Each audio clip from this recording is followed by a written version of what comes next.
2 کروڑ روپے کی پہلی آفر آئی، پھر وہ بڑھتے بڑھتے 7 کروڑ تک گئی. 5 کروڑ روپے کی آفر جنرل سیٹ کے ووٹ کے لیے پیپلز پارٹی نے دی. ٹھیک ہے. 7 5 کتنے ہو گئے؟ 12 اور 5 17. بعد میں ریگریٹ نہیں ہوا آپ کو یار آپ نے 17 کروڑ روپے جانے دیے؟ لیاری کا نام آتے ہی ذہن میں گینگ وار، پیپلز پارٹی، بھٹو. اب پیپلز پارٹی کے لیے لیاری گھڑا ہے، گڑھ نہیں ہے. صوبائی اسمبلی کے ممبر کی سیلری کتنی ہوتی ہے؟ یہ جتنی تنخواہ اور جتنے الاؤنسز تھے یہ سب میں نے لیاری کی تعمیر میں اور یہاں کے نوجوانوں کی ترقی کے لیے لگایا. 1 روپیہ بھی الحمدللہ اپنے بچوں پر خرچ نہیں کیا. نبیل گبول صاحب نے ابھی الزام لگایا کہ جو ہمارا یہاں کا ایم پی اے تھا، شاید آپ کی بات ہی وہ کر رہے تھے، کہ وہ تو لیاری جنرل ہسپتال کا ایم پی اے لگ رہا تھا. کبھی جلسے میں جاتے ہیں کہتے گبر آ گیا، گبر آ گیا. تو میں نے ان کو کاؤنٹر کیا ہے، وہیں پر ان کا جواب دے دیا ہے کہ اب گبر کے مقابلے میں ارطغرل غازی کھڑے ہیں. مطلب ہماری پارلیمنٹ باہر کے پیسوں پہ چل رہی ہے، باہر کے پیسوں پر. ہمیں لے کے جاتے تھے، ہمارا برین واش کرتے تھے. Soft where update. تو جب میں نے وہ پڑھا تو وہ ایسا چیپٹر تھا کہ اگر بوائز بیٹھے ہیں اور فیمیل ٹیچر ہے تو وہ نہیں پڑھا سکتی، اور گرلز بیٹھی ہوئی ہیں اور میل ٹیچر ہے تو وہ اس کو نہیں پڑھا سکتا، بلکہ میں اور آپ مل کر کے بھی اس کو نہیں پڑھ سکتے. تو میں نے یہ بل پیش کیا کہ 18 سال کی عمر پہ تو پابندی ہے کہ اس سے پہلے شادی نہیں ہو سکتی، 18 سال کے بعد کیوں نہیں ہو سکتی اس کا بھی تو کوئی جواب دو. میں نے پھر ان سے کہا میں آپ کے علاقے میں گیا، نہ میں نے سڑک دیکھی نہ اسکول دیکھا، ایک پھٹی ہوئی دری پر بچے پڑھ رہے تھے، آپ 5ویں بار جیت کر کے آئے. تو کہنے لگے اسی لیے تو جیتتے ہیں کہ کام نہیں کرتے، جب ہم کام کر دیں گے تو لوگ ہمیں ووٹ تھوڑی دیں گے. کہتے پچھلے الیکشن میں جو بندے ہمارے ساتھ چل رہے ہوتے ہیں نا وہ ہمارے بہت پکے ہوتے ہیں، لیکن ہم ان کو ہاتھ جوڑ کے کہتے ہیں سائیں ہمارے ساتھ ابھی مت دکھنا، ہم نئے بندے لے کر کے جاتے ہیں. جو لوگ کہتے ہیں سائیں تو بہت اچھا ہے، اس کا کوآرڈینیٹر خراب تھا. اوکے. سندھ کی خوشحالی کی پہلی سیڑھی ہے کہ سندھ کے لوگوں کو پیپلز پارٹی سے جان چھڑانی ہوگی. السلام علیکم، welcome to Asad Ijaz podcast. اور آج میرے مہمان ہیں سابق ممبر صوبائی اسمبلی سید عبدالرشید صاحب. رشید صاحب السلام علیکم. وعلیکم السلام. کیسے ہیں؟ الحمدللہ، اللہ کا کرم. سید عبدالرشید کوئی معمولی ایم پی اے نہیں ہے، بلکہ یہ پوری اسمبلی میں اپنی پارٹی کے واحد ایم پی اے تھے، اور انہوں نے اپوزیشن میں رہتے ہوئے بہت سارے کام ان کے مطابق انہوں نے کروائے ہیں پورے سندھ کے اندر، اور کافی سارے امپیکٹفل چیزیں ہوئی ہیں اپنی کانسٹیچوئنسی کے اندر. بہت ساری سر ڈیٹیلز ہیں، لیکن فرسٹ آف آل آپ لیاری سے منتخب ہوئے. لیاری کا نام آتے ہی ذہن میں گینگ وار اور پیپلز پارٹی، بھٹو، اس تین کے علاوہ تو ذہن میں نہیں آتا. تو آپ کیسے الیکٹ ہوئے 2018 کے اندر، اور ایک دم سے جماعت اسلامی کا نمائندہ کیسے وہاں سے الیکٹ ہو گیا؟ میرا خیال ہے کہ یہ بہت اچھا سوال ہے. اور میں جب لیاری کی انتخابی کمپین میں تھا 2018 میں، تو عمومی طور پر پرسیپشن لیاری کے بارے میں یہی تھی، اور یعنی نیگیٹو سائن لیاری کے زیادہ تھے. جبکہ لیاری کے اندر بہت بڑا ٹیلنٹ موجود تھا. وہاں فٹ بالرز ہیں، اس کو منی برازیل کہا جاتا ہے، باکسنگ ہے، انٹرنیشنل سطح پر لیاری کے لوگ گئے. پھر لیاری کی دوسری خوبی یہ تھی کہ بہت محنت کش تھے. یعنی کراچی کی بیشتر انڈسٹریز لیاری سے چلتی، پورا فشری کا نظام، یعنی کوئی 12-13 لاکھ لیبرز جو فشریز کو مہیا کی جاتی ہیں، اس میں لیاری کا ایک بہت بڑا ہاتھ ہے. تو میں نے وہاں یہ نعرہ لگایا تھا کہ لیاری کا فیس چینج کروں گا، اور اس نعرے پر لوگوں نے مجھ پر اعتماد کیا. اور میرا یہ خیال ہے کہ جو لیاری کی پرسیپشن تھی اب وہ پرسیپشن نہیں ہے. اب لیاری کی پرسیپشن کے ساتھ سید عبدالرشید کا نام ہے، جماعت اسلامی کی خدمات ہے، لیاری کے سنہرے دور کا آغاز ہے. تو میں نے الحمدللہ لیاری کے لوگوں کے اعتماد کے ساتھ لیاری کی پرسیپشن کو چینج کر دیا. وہ جو پیپلز پارٹی کہتی تھی کہ جی یہ لیاری گڑھ ہے ان کا، اور تو میرا خیال ہے کہ اب پیپلز پارٹی کے لیے لیاری گڑھا ہے، گڑھ نہیں ہے. اوکے. لیکن یہ بتائیں کہ آپ نے کہا کہ جی اس نام پہ یا اس نعرے پہ آپ کو ووٹ ملے، تو آپ نے پچھلے ٹینیور کے اندر لیاری کی سپورٹس، لیاری کے ٹیلنٹ، اس کو دنیا بھر میں یا ملکی سطح پہ جسے کہتے ہیں نمایاں کرنے میں یا ان کو فیسلٹی دینے میں کیا پھر کردار ادا کیا؟ دیکھیں، میں یہ سمجھتا ہوں اس وقت لیاری میں کم و بیش، یعنی ڈے بائی ڈے بھی ابھی کاؤنٹ کریں اس کو، تو 10,000 یوتھ ہے جو فٹ بال سے انگیج ہے، کھیلتی ہے، مختلف کلب بنے ہوئے ہیں. اور لیکن سرکاری اور ریاستی سطح پر اس کی کہیں پر بھی سرپرستی نہیں. یعنی عبدالستار اغوانی جب شہر کے میئر تھے تو لیاری کے اندر انہوں نے 11 فٹ بال گراؤنڈ بنائے، اور صورتحال اس 30-35 سال کی پیپلز پارٹی کی گورنمنٹ میں یہ فٹ بال رینوویٹ بھی نہیں کر سکے، گراؤنڈ رینوویٹ بھی نہیں کر سکے. جب میں اسمبلی کے اندر گیا تو اے ڈی پی اسکیم 2012 کی ایک پڑی ہوئی تھی جس میں 5 کروڑ اور 42 لاکھ روپے رکھے ہوئے تھے. اچھا وہ گراسی کے لیے تھا، گراؤنڈ کو گراسی کریں گے اور اس میں پول لگیں گے اور اس کی رینوویشن ہوگی. 1 سال گزرا، میں نے کہا شاید اس سال کچھ کام ہوگا اس کے اوپر، لیکن جب 1 سال گزرا تو اس کے اندر سے 2 کروڑ اور 17 لاکھ روپے خرچ ہو گئے. ٹھیک ہے. لیکن گھاس جو 4 مہینے میں پیدا ہوتی ہے مجھے لیاری کے گراؤنڈ میں نظر نہیں آتی. ایک تو میں نے اے ڈی پی اسکیموں میں رکھی ہوئی جو مجھ سے پچھلی گورنمنٹ سے انڈر ریویژن چل رہی تھی، میں نے ان کو ایک ٹریک سائٹ دیا، وہاں پر بات کی، اس کے اوپر اپوزیشن کی مثبت، اور ان ریسورسز کو دوبارہ ڈائریکشن دے کر کے لیاری کے گراؤنڈز میں لگوانا شروع کیا. کچھ گراؤنڈز میں بہتری آ گئی کیونکہ بہرحال گورنمنٹ پیپلز پارٹی کی تھی، اور پیپلز پارٹی جس طرح لیاری کے نام کے ساتھ لگتی ہے تو لیاری کا امیج ڈیمیج ہوتا ہے، اسی طرح گورنمنٹ کے ساتھ پیپلز پارٹی لگتی ہے تو گورنمنٹ کا بھی امیج ڈیمیج ہوتا ہے. تو میں نے یہ دیکھا کہ اس اپوزیشن کے نتیجے میں وہ جو پچھلے 25-30 سال سے کچھ نہیں کر رہے تھے، تو ایک کمپٹیشن لیاری کے اندر پیدا ہوا اور مجبوری سے ہی کچھ نہ کچھ دوڑ بھاگ کرنا شروع کی، کچھ نکلنا شروع ہوئے.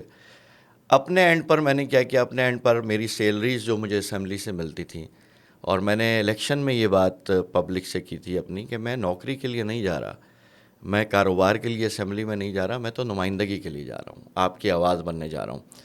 اور میں نے 5 سال میں جتنی سیلریز ملی اس کو میں نے اس کا ایک حصہ اسپورٹس پیرنٹس کلب کے نام سے بنا کر کے لوکلی فٹ بالرز کو فٹ بال مہیا کرنا، ان کی حوصلہ افزائی کرنا، ان کو کٹس فراہم کرنا، اس کے لیے الحمدللہ میں نے بڑے پیمانے پر لیاری کے اندر کام کیا. باکسنگس کلب کو سپورٹ کیا، جمناسٹک کلب کو سپورٹ کیا، یعنی یوتھ کے جتنے کھیل تھے ہم نے اسپورٹس پیرنٹس کلب بنا کر کے اپنے اینڈ پر اس کی حوصلہ افزائی کرتے رہے. شہر کے مخیر حضرات کا بھی تعاون میرے ساتھ رہا. دوسری طرف ابھی لیاری کے اندر جو مولانا محمد علی جوہر پارک تھا اور اس کو ککری گراؤنڈ کہا جاتا ہے، اور فٹ بال کی بہت بڑی آپ کہہ لیں پچ تھی وہ، لیکن انہوں نے اس کو اسپورٹس کمپلیکس کے نام سے اس کے لیاری کے خلاف ایک سازش کی. یعنی ایک گراؤنڈ جس کے اندر ڈیلی کا 2000 سے زائد لڑکا کھیلتا ہے، اس کو اسپورٹس کمپلیکس بنا کر کے 15,000 فی فرد رجسٹریشن یا پلیئر رجسٹریشن کے کلب میں تبدیل کر دیا. تو میرا خیال ہے کہ لیاری کے جو بچے ہیں، نوجوان ہیں، تو غربت اور پسماندگی کی وجہ سے وہ تو اپنے جوتے نہیں خرید سکتے، وہ 15,000 روپے ان کلبوں کی فیس کیسے دیں گے؟ وہ کہتے ہیں نا کہ 80 سال کی عورت کو میک اپ لگا دو اور اس کو بولو کہ جی یہ جوانی دکھ رہی ہے اس کی. تو پیپلز پارٹی نے لیاری کے ساتھ یہی کیا، یعنی انہوں نے مین کھارا دار روڈ کے اوپر قائم اس ککری گراؤنڈ کو بنا تو دیا اسپورٹس کمپلیکس، لیکن لیاری کے عام لڑکے کے لیے اس کے دروازے بند ہو گئے. مطلب پیسے جو دے سکتا ہے وہی بس وہی جائے گا. ابھی ہم نے اس کے اوپر احتجاج کیا، ابھی ٹاؤن کے چیئرمین سے بات کی، تو ابھی کوئی 2-2.5 مہینے ہوئے ہیں کہ وہ کیونکہ الیکشن کا دن ہے قریب آ رہے ہیں، تو انہوں نے یہ حربہ آزمایا ہے کہ اس کو ابھی اوپن کیا ہے. اچھا اسی طرح لیاری گیٹ کے اوپر رنگ و روغن لگا کر لیاری دلبر جانی لکھ دیا کہ کیونکہ بلاول صاحب کا لیاری تو کھارا دار ہے، وہ تو اندر آنے کی جرت بھی نہیں کرتے کبھی. پہلے آئے تھے تو انڈے ٹماٹر سے لوگوں نے استقبال کیا تھا. تو انہوں نے باہر میک اپ کر کے لیاری کو خوبصورت دکھانے کی کوشش کی. اور عملی طور پر جو پیپلز پارٹی لیاری کو گڑھ کہتی تھی اس نے گڑھا بنایا ہوا تھا. اچھا پیپلز پارٹی کہتی تھی ہم یہاں سے جیتیں گے، شکست ہو گئی، ختم ہو گئی. تو میرا خیال ہے کہ لیاری کے ٹیلنٹ کو بر وقت انگیج کرنے کے لیے ایک ایم پی اے اور ایک سوشل ورکر میں جو اقدامات اٹھا سکتا ہوں وہ لیاری کے لوگ جانتے ہیں الحمدللہ. اچھا آپ نے ابھی بات کی کہ آپ نے اپنی سیلری بچوں کے اسپورٹس اور ساری اس میں کی، پہلے تو یہ بتائیں صوبائی اسمبلی کے ممبر کی سیلری کتنی ہوتی ہے؟ دیکھیں جو سندھ اسمبلی کا ممبر ہے اس کی بیسک سیلری ہے 52,000 روپے. ٹھیک ہے. 52,000. Telephone allowance, medical allowance, utilities, یہ ساری ملا جلا کر کے یہ 1.5 لاکھ یعنی 1,52,000 ابتدا میں تھی اور پھر آخری 2 سالوں میں یہ 1,62,000 ہو گئی تھی. ٹھیک ہے. اچھا جو اسمبلی کا ٹی اے ڈی ہے, جو کراچی کے ایم پی ایز ہیں ان کا ٹی اے ڈی اے 2,000 روپے فی سیشن یعنی ایک دن کا. ٹھیک ہے. اور جو لوگ کراچی سے باہر آتے ہیں, باہر سے آتے ہیں یہاں پر, تو ان کا ٹریولنگ کے اخراجات جو ہوتے ہیں اس میں انکلوڈ کیے جاتے ہیں. ٹھیک ہے. تو میں نے تو لیاری اور کراچی کے ہی ایڈریس پہ تھا, لیکن میں جب اسمبلی کے معاملات سے میں نے واقفیت حاصل کی تو یعنی ظرف پر لوگوں کے مجھے بہت حیرانگی ہوئی کہ ایم کیو ایم کے لوگ جو کراچی میں رہتے ہیں, کراچی سے منتخب ہیں, انہوں نے بھی سکھر اور ٹنڈوالا یار کے ایڈریس لکھائے تھے ٹی اے ڈی اے لینے کے لیے. ٹی اے ڈی اے لینے کے لیے. اچھا. تو الحمدللہ میں اسٹینڈنگ کمیٹی کا چیئرمین رہا, اس کا فیول ملتا تھا مجھے. ٹھیک ہے. اور فیول کیا, اس کے پیسے ملتے تھے جب اجلاس ہوتا تھا. دوسرا ٹی اے ڈی اے جو اسمبلی سیشن کے تھے, اسمبلی کی تنخواہ تھی. اور الحمدللہ یہ جتنی تنخواہ اور جتنے آپ کہہ رہے ہیں الاؤنسز تھے, یہ سب میں نے لیاری کی تعمیر میں اور یہاں کے نوجوانوں کی ترقی کے لیے لگائے. 1 روپیہ بھی الحمدللہ اپنے بچوں پر خرچ نہیں کیا. اچھا, آپ نے بتایا اسٹینڈنگ کمیٹی کے بھی آپ ممبر. یہ تو سر بینگ اپوزیشن ممبر یہ کیسے پاسبل ہوا کہ بھئی آپ اتنے زیادہ آگے چلے گئے؟ کیونکہ آپ کے اوپر آپ کے ایم کیو ایم کے دوست یہ بھی الزام لگاتے ہیں کہ یہ پیپلز پارٹی کے آدمی ہیں اصل میں تو. اور دوسری بات پھر جب پیپلز پارٹی سے رفٹ ہوئی تو پیپلز پارٹی نے کہا کہ نہیں یہ ایم کیو ایم کے آدمی ہیں اور یہ تو ایسے. تو فٹ بال نہیں منایا رکھا آپ کو پورے سیشن کے اندر؟ اچھا, ایک بہت مزے کی بات یہ کہ سندھ اسمبلی 168 ممبران کا ہاؤس ہے. ٹھیک ہے. 168 ممبران کے اندر کوئی 30 افراد پہلے اور پھر لوٹے ہونے کے بعد 27 افراد پی ٹی آئی کے رہ گئے. 21 لوگ ایم کیو ایم کے تھے اور 13 افراد جی ڈی اے کے تھے, باقی پیپلز پارٹی کے تھے. 3 ٹی ایل پی کے تھے اور 1 میں جماعت اسلامی کا. تو سمجھیں کہ ٹی ایل پی اور میرے علاوہ جو اپوزیشن تھی وہ فیڈرل گورنمنٹ تھی یعنی 36 مہینے کی, اور ادھر صوبائی گورنمنٹ تھی. دونوں ہی گورنمنٹس تھی. تو اصل اپوزیشن ہم تھے اور اصل اپوزیشن جماعت اسلامی کر رہی تھی سندھ اسمبلی میں. یہ تو اپنے اپنے مفادات کے تحفظ کے لیے اسمبلی کے ڈیسک بھی بجاتے تھے اور تقریریں بھی کرتے تھے, مائک بھی استعمال کرتے تھے. یہ جو پوری اپوزیشن بعض اوقات میرے خلاف دکھتی تھی تو وہ میرے خلاف نہیں تھی, کیونکہ میں پورے ملک کی اپوزیشن لیاری سے منتخب ہو کر جماعت اسلامی کا آدمی سندھ اسمبلی میں کر رہا تھا. پیپلز پارٹی میری مخالف دکھتی تھی یا بیان بازی یا پوائنٹ اسکورنگ کرتی تھی تو وہ میری واقعتاً سیاسی حریف بھی تھی. میں اس کو شکست دے کر کے آیا تھا, اس کے گڑھ سے شکست دے کر آیا تھا.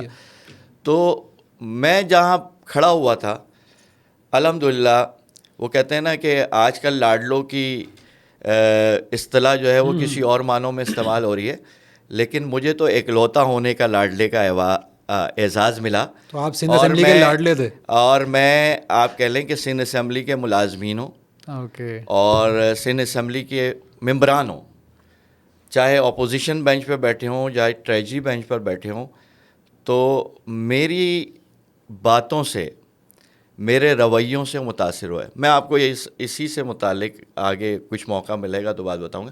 لیکن الحمدللہ میں نے ڈٹ کے اپوزیشن کی, میں نے وفاق کی غلطیوں کی نشاندہی بھی کی اور میں نے صوبے کی حکومت کو بھی خوب بجا کر کے رکھا. آپ دونوں اپوزیشن بینچز اور حکومتی بینچز کے آپ نے کہا کہ آپ دونوں کی اپوزیشن کر رہے تھے, لیکن آپ جب موقع آیا وزیر اعلیٰ کے الیکشن کا یا اسپیکر کے الیکشن کا تو آپ اس کے اندر شامل نہیں ہوئے. اس کی کیا وجہ ہے؟ اس میں میرا یہ خیال ہے کہ یہ اپوزیشن میں بیٹھی ہوئی جماعتوں کی نااہلی تھی. یعنی ایک تو انہوں نے, ظاہر سی بات ہے کہ میں پیپلز پارٹی کو شکست دے کر کے ایک آدمی آیا تھا, تو یہ پوری سائن تھی کہ میں نے تو حکومتی بینچ پہ نہیں بیٹھنا. ظاہر ہے. تو ان کو تو یہ چاہیے تھا کہ مجھے اپنے پول میں لیں, کوئی کوارڈینیشن بنائیں, اپوزیشن لیڈر کے لیے مجھ سے مشورہ کریں, مجھے ووٹ مانگیں. ان میں جو اتحاد میں جو تقسیم کار تھی, اس میں کسی پارٹی نے اسپیکر کا نمائندہ کھڑا کیا تھا, کسی کے پاس اپوزیشن لیڈر تھا, کوئی وزیر اعلیٰ تھا. تو شہریار مہر صاحب جو تھے وہ وزیر اعلیٰ کے امیدوار تھے. ٹھیک ہے. اور حلف کے بعد دوسرے اپوزیشن کی طرف سے مشترکہ اپوزیشن کی طرف سے, تو مشترکہ اپوزیشن کی طرف سے جو وزیر اعلیٰ کے کینڈیڈیٹ تھے صرف فرد واحد وہ تھے کہ جنہوں نے مجھے اپنے لیے ووٹ کا کہا. کہ جی آپ ہمیں ووٹ دیں. اور پھر میں اپنی پارٹی سے مشورے کے بعد جو انہوں نے عشائیہ بلایا تھا اس میں شریک بھی ہوا, اور بہرحال میری پارٹی نے مجموعی صورتحال دیکھ کر کے یہ فیصلہ کیا کہ ہم نے ووٹ کا حق استعمال نہیں کرنا. صحیح ہے. ہم دونوں کو اوپر نیچے ایک ہی سمت میں دیکھ رہے تھے اور ہم نے ووٹ کا استعمال نہیں کیا. لیکن اپوزیشن بینچ کے اوپر بیٹھے ہوئے آدمی سے اپوزیشن لیڈر جب بن رہا ہوتا ہے تو اس سے سگنیچر لی جاتی ہے, تو نہ انہوں نے مجھ سے لی نہ ٹی ایل پی سے لی. اوکے. اچھا, میں جب وہاں گیا, میں آپ کو ایک مزیدار بات بتاؤں کہ میں ایک آدمی تھا اسمبلی کا, اور جماعت اسلامی کی طرف سے نمائندگی میری وہاں موجود تھی. تو میں جب اپوزیشن کے عشائیے میں گیا تو مجھے غوث علی شاہ صاحب ملے, جو سابق وزیر اعلیٰ سن اور جی ڈی اے کے بڑے رہنما تھے. تو وہ مل کر کے پرتپاک طریقے سے میرا انہوں نے استقبال کیا, مجھے مبارکباد دی. اور میری مقبولیت شاید اس وجہ سے بھی تھی کہ میں اپنی پارٹی کا ایک آدمی تھا اور وہ بھی پیپلز پارٹی کے گڑھ سے جیت کر کے آیا تھا. تو انہوں نے مجھے شاباشی دینے کے ساتھ کہا کہ جی آپ سندھ اسمبلی کے لیے 22 برکت ہیں. تو میں مسکرایا, میں نے کہا شاہ صاحب میں ایک آدمی, برکتیں تو ساری ادھر ادھر چلی گئی ہیں. تو انہوں نے کہا کہ نہیں, جماعت اسلامی کے سید اخلاق صاحب ایم پی اے تھے سندھ اسمبلی میں, ایک ہی آدمی تھے. انہوں نے کہا کہ ہم نے ان کو دیکھا ہے کہ وہ ایک آدمی پوری اسمبلی پر واضح طور پر بھاری رہے, اور وہ صرف اپوزیشن نہیں کرتے تھے بلکہ وہ اسمبلی ممبران کے اخلاقی رویوں پر بھی مثبت اثر ڈالتے تھے. تو آپ کی موجودگی اخلاقی رویوں پر ضرور اثر انداز ہوگی. اور الحمدللہ مجھے غوث علی شاہ صاحب کی یہ بات 5 سال اس ٹین اوور میں سیشن اجلاس کے دوران, ملاقاتوں کے دوران یاد رہی کہ میں صرف وہاں پر اپوزیشن کرنے کے لیے نہیں بیٹھا بلکہ میں ان کی تربیت کرنے کے لیے بھی بیٹھا ہوں, اور الحمدللہ میں اس میں کامیاب ہوا. اچھا, اسمبلی کے اندر بہت سارے لوگ ایسے ہوتے ہیں جو الیکٹ ہو کے جاتے ہیں لیکن وہ بہت زیادہ کوئی رول نہیں ادا کرتے, خاموش میوٹ ہو جاتے ہیں, اور بولتے وہ اس وقت ہیں جب کہیں اور سے ان کو ہو جائے یا پارٹی نے کہا بھائی یس تو یس, نو تو نو. تو ور یو ڈفرینٹ کہ آپ بھی, کیونکہ آپ تو ایک ہی تھے, آپ کی آواز میں کتنی جیسے کہتے ہیں جان ہوگی, لیکن کیا آپ نے اسمبلی کے اندر پرو ایکٹیو رول ادا کیا, کیونکہ لوگوں نے تو ظاہر سی بات ہے ایکسپیکٹیشن ہے کہ آپ لیاری کے نمائندے ہیں. دیکھیں, لیاری سے مجھ سے پہلے کوئی لگ بھگ 1.5 درجن لوگ پیپلز پارٹی کے منتخب ہوئے مختلف ادوار میں, اور ایم پی ایز انہی کے پاس رہتے تھے, ایم این ایز انہی کے پاس رہتے تھے. بالکل. تو اسمبلی ریکارڈ بھی اگر 30-35 سال کا جمع کیا جائے تو اس 30-35 سالوں میں لیاری کی نمائندگی کے مقابلے میں 5 سال میری اکیلے کی نمائندگی بہت بھاری ہے. اور ایک اسمبلی ممبر کو rules of business Sindh assembly کے تحت 12 چیزوں کو اٹیمپٹ کرنا ہے, اور سندھ اسمبلی میں ایک ہی ممبر تھا کہ جس نے 12 کی 12 چیزیں اٹیمپٹ کی ہیں. کوئی دوسرا نہیں, کسی پارٹی کا نہیں ہے. یعنی پریولیج موشن سے لے کر کے اور اسٹینڈنگ کمیٹیوں تک پہنچنا. تو اسمبلی بزنس جب کمپائل کیا گیا 5 سال کے بعد, تو سب سے زیادہ کال اٹینشن, سب سے متحرک چیز اپوزیشن کا ٹول جو ہوتا ہے وہ توجہ دلاؤ نوٹس ہوتا ہے, اور منسٹر کو جواب دہ ہونا پڑتا ہے فلور پر مسائل پر. اور اگر وہ غلط بیانی کرے گا تو اسمبلی کے ممبر کے پاس یہ حق ہے کہ وہ پریولیج موشن موو کرے اور پریولیج کے بعد دفعہ 62-63 پر بھی لے کر کے چلا جائے. تو میرا خیال ہے سب سے بہترین ٹول تھا, اور سب سے زیادہ توجہ دلاؤ نوٹس میں نے دیا. کوئی منسٹری ایسی نہیں تھی کہ جس کو نہیں چھوڑا میں نے.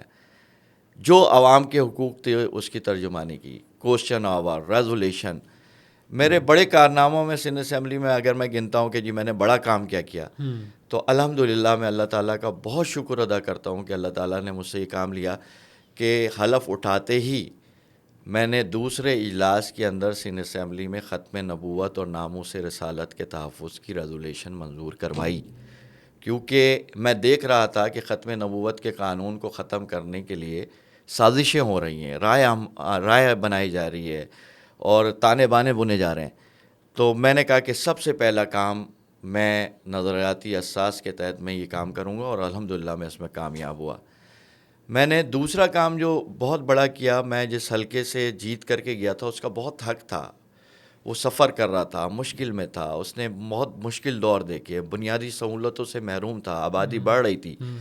تو پھر میں نے کہا کہ اس کے لیے کون سا کام ایسا ہے جس کو کیا جائے جس کے نتیجے میں وہ ساری چیزوں کا امبریلا بن جائے. تو میں نے لیاری ماسٹر پلان کی ریزولیشن سندھ اسمبلی میں پیش کی. اس میں کیا تھا؟ اور لیاری ماسٹر پلان کی ریزولیشن اس لیے تھی کہ لیاری کی آبادی بہت بڑھ گئی ہے. جتنی تعمیرات ہوئی ہیں اس کی ڈیولپمنٹ ہوئی ہیں، اسکولوں کی، گیس لائن کی، پانی کی، سیوریج کی، یہ سب عبدالستار اغوانی جب جماعت اسلامی کے میئر تھے ان کے وقت میں ہوا. اس کے بعد ہیوج آبادی بنی، ہائی رائز بن گئیں، وہ جو 1 یونٹ پلاٹ کے اوپر گھر بنے ہوئے تھے بلڈنگوں میں تبدیل ہو گئے. ایک گھر کی جگہ ایک پلاٹ کے اوپر 60 فیملیاں رہ رہی ہیں.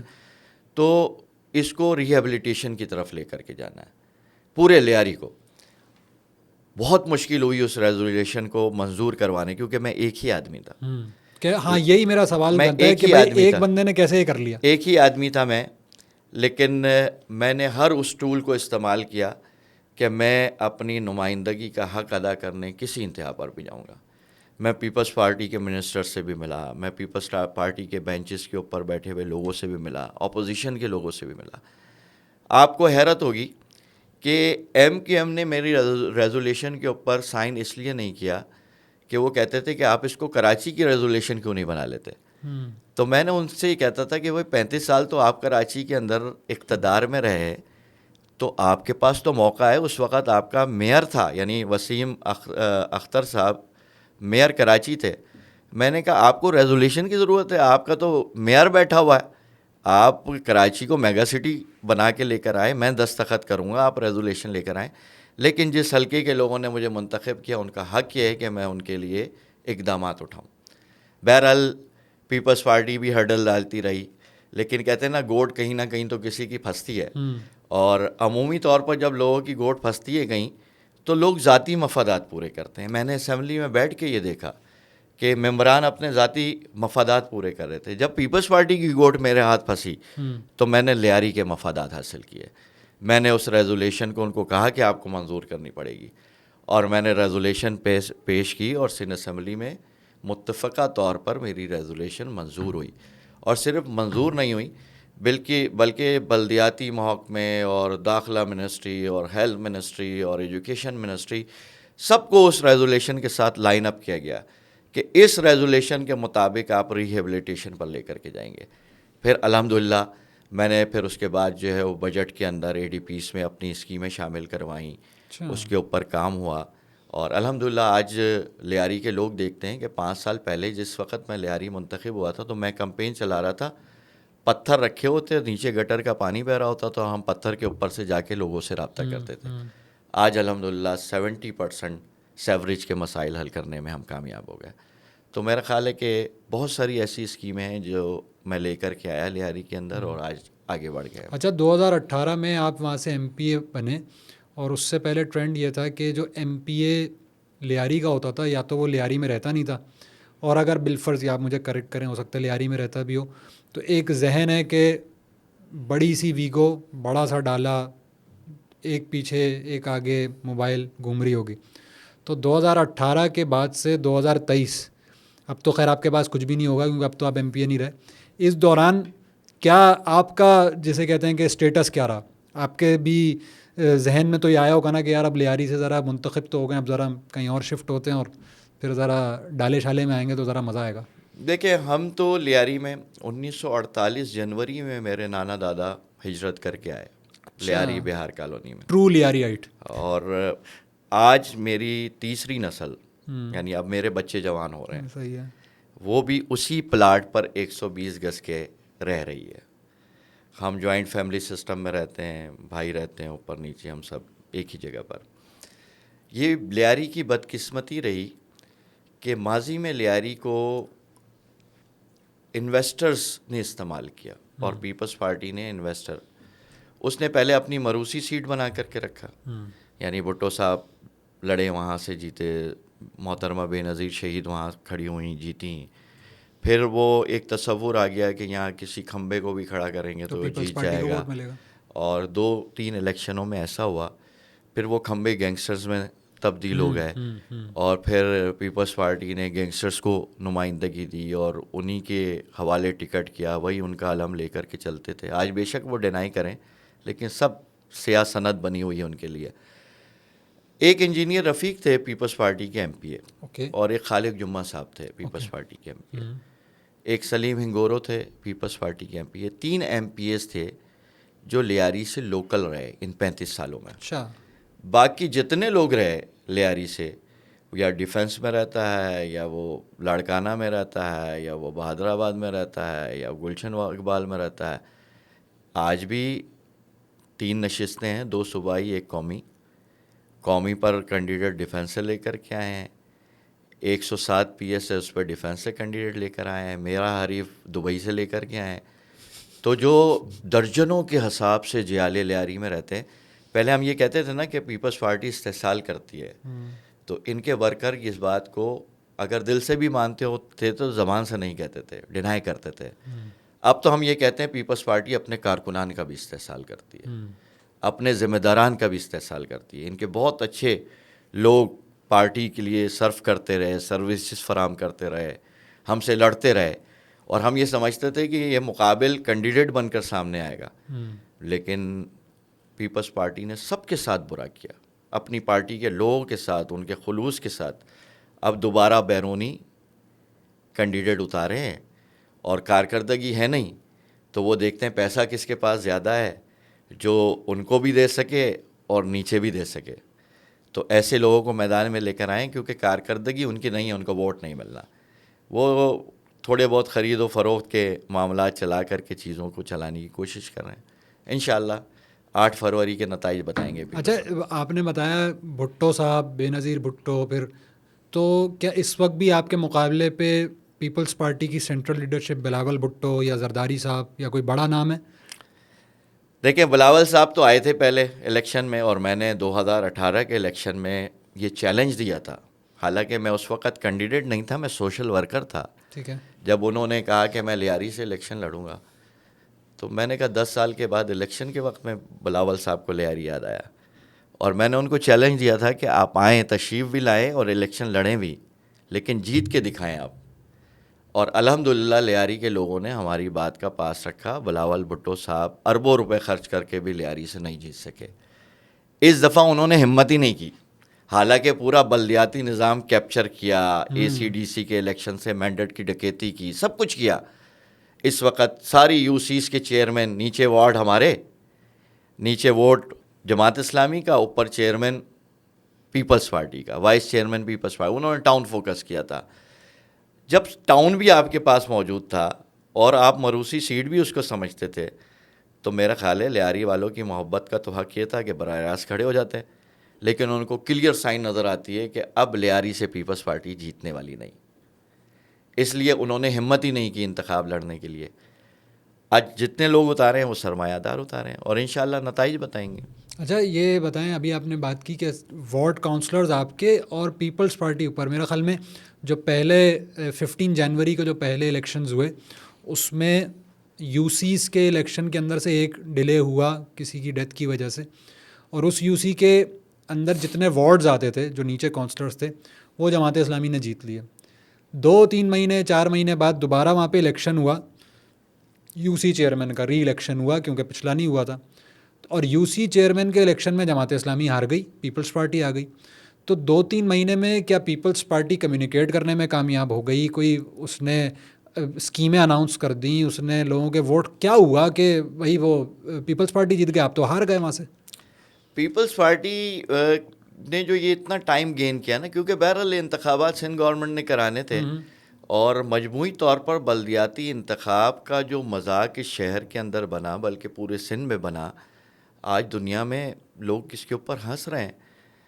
لیاری کے اندر جب ہم نے چیئرمین شپ کے اوپر شکست کھائی, ووٹ لینے کے باوجود بڑی تعداد میں ہم نے لیاری میں ووٹ لیے, پہلی بار لیاری کی تمام نشستوں پر جماعت اسلامی نے بلدیاتی امیدوار کھڑے کیے, اور اس ساری دھاندلی کے بعد بھی جہاں آر او اے سی تھا, D R O D C تھا, جہاں پریزائڈنگ آفیسر ان کا اپنا جیالہ بیٹھا ہوا تھا, جہاں الیکشن سے ایک رات پہلے 2-2 ہزار بیلٹ پیپر اے سی اور ڈی سی نے ان کے حوالے کر دیے تھے, اور صرف دیے نہیں تھے بلکہ نشان لگا کر کے دیے تھے. ان کو یہ بھی شک تھا کہ اگر ان کے کارکن کو بھی بیلٹ پیپر دے دے تو وہ ترازو پہ نہ نشان لگا دے, تو انہوں نے نشان لگا کر کے اپنے لوگوں کو دیے تھے, صرف انہوں نے ڈبے میں ڈالنے کا کام کیا.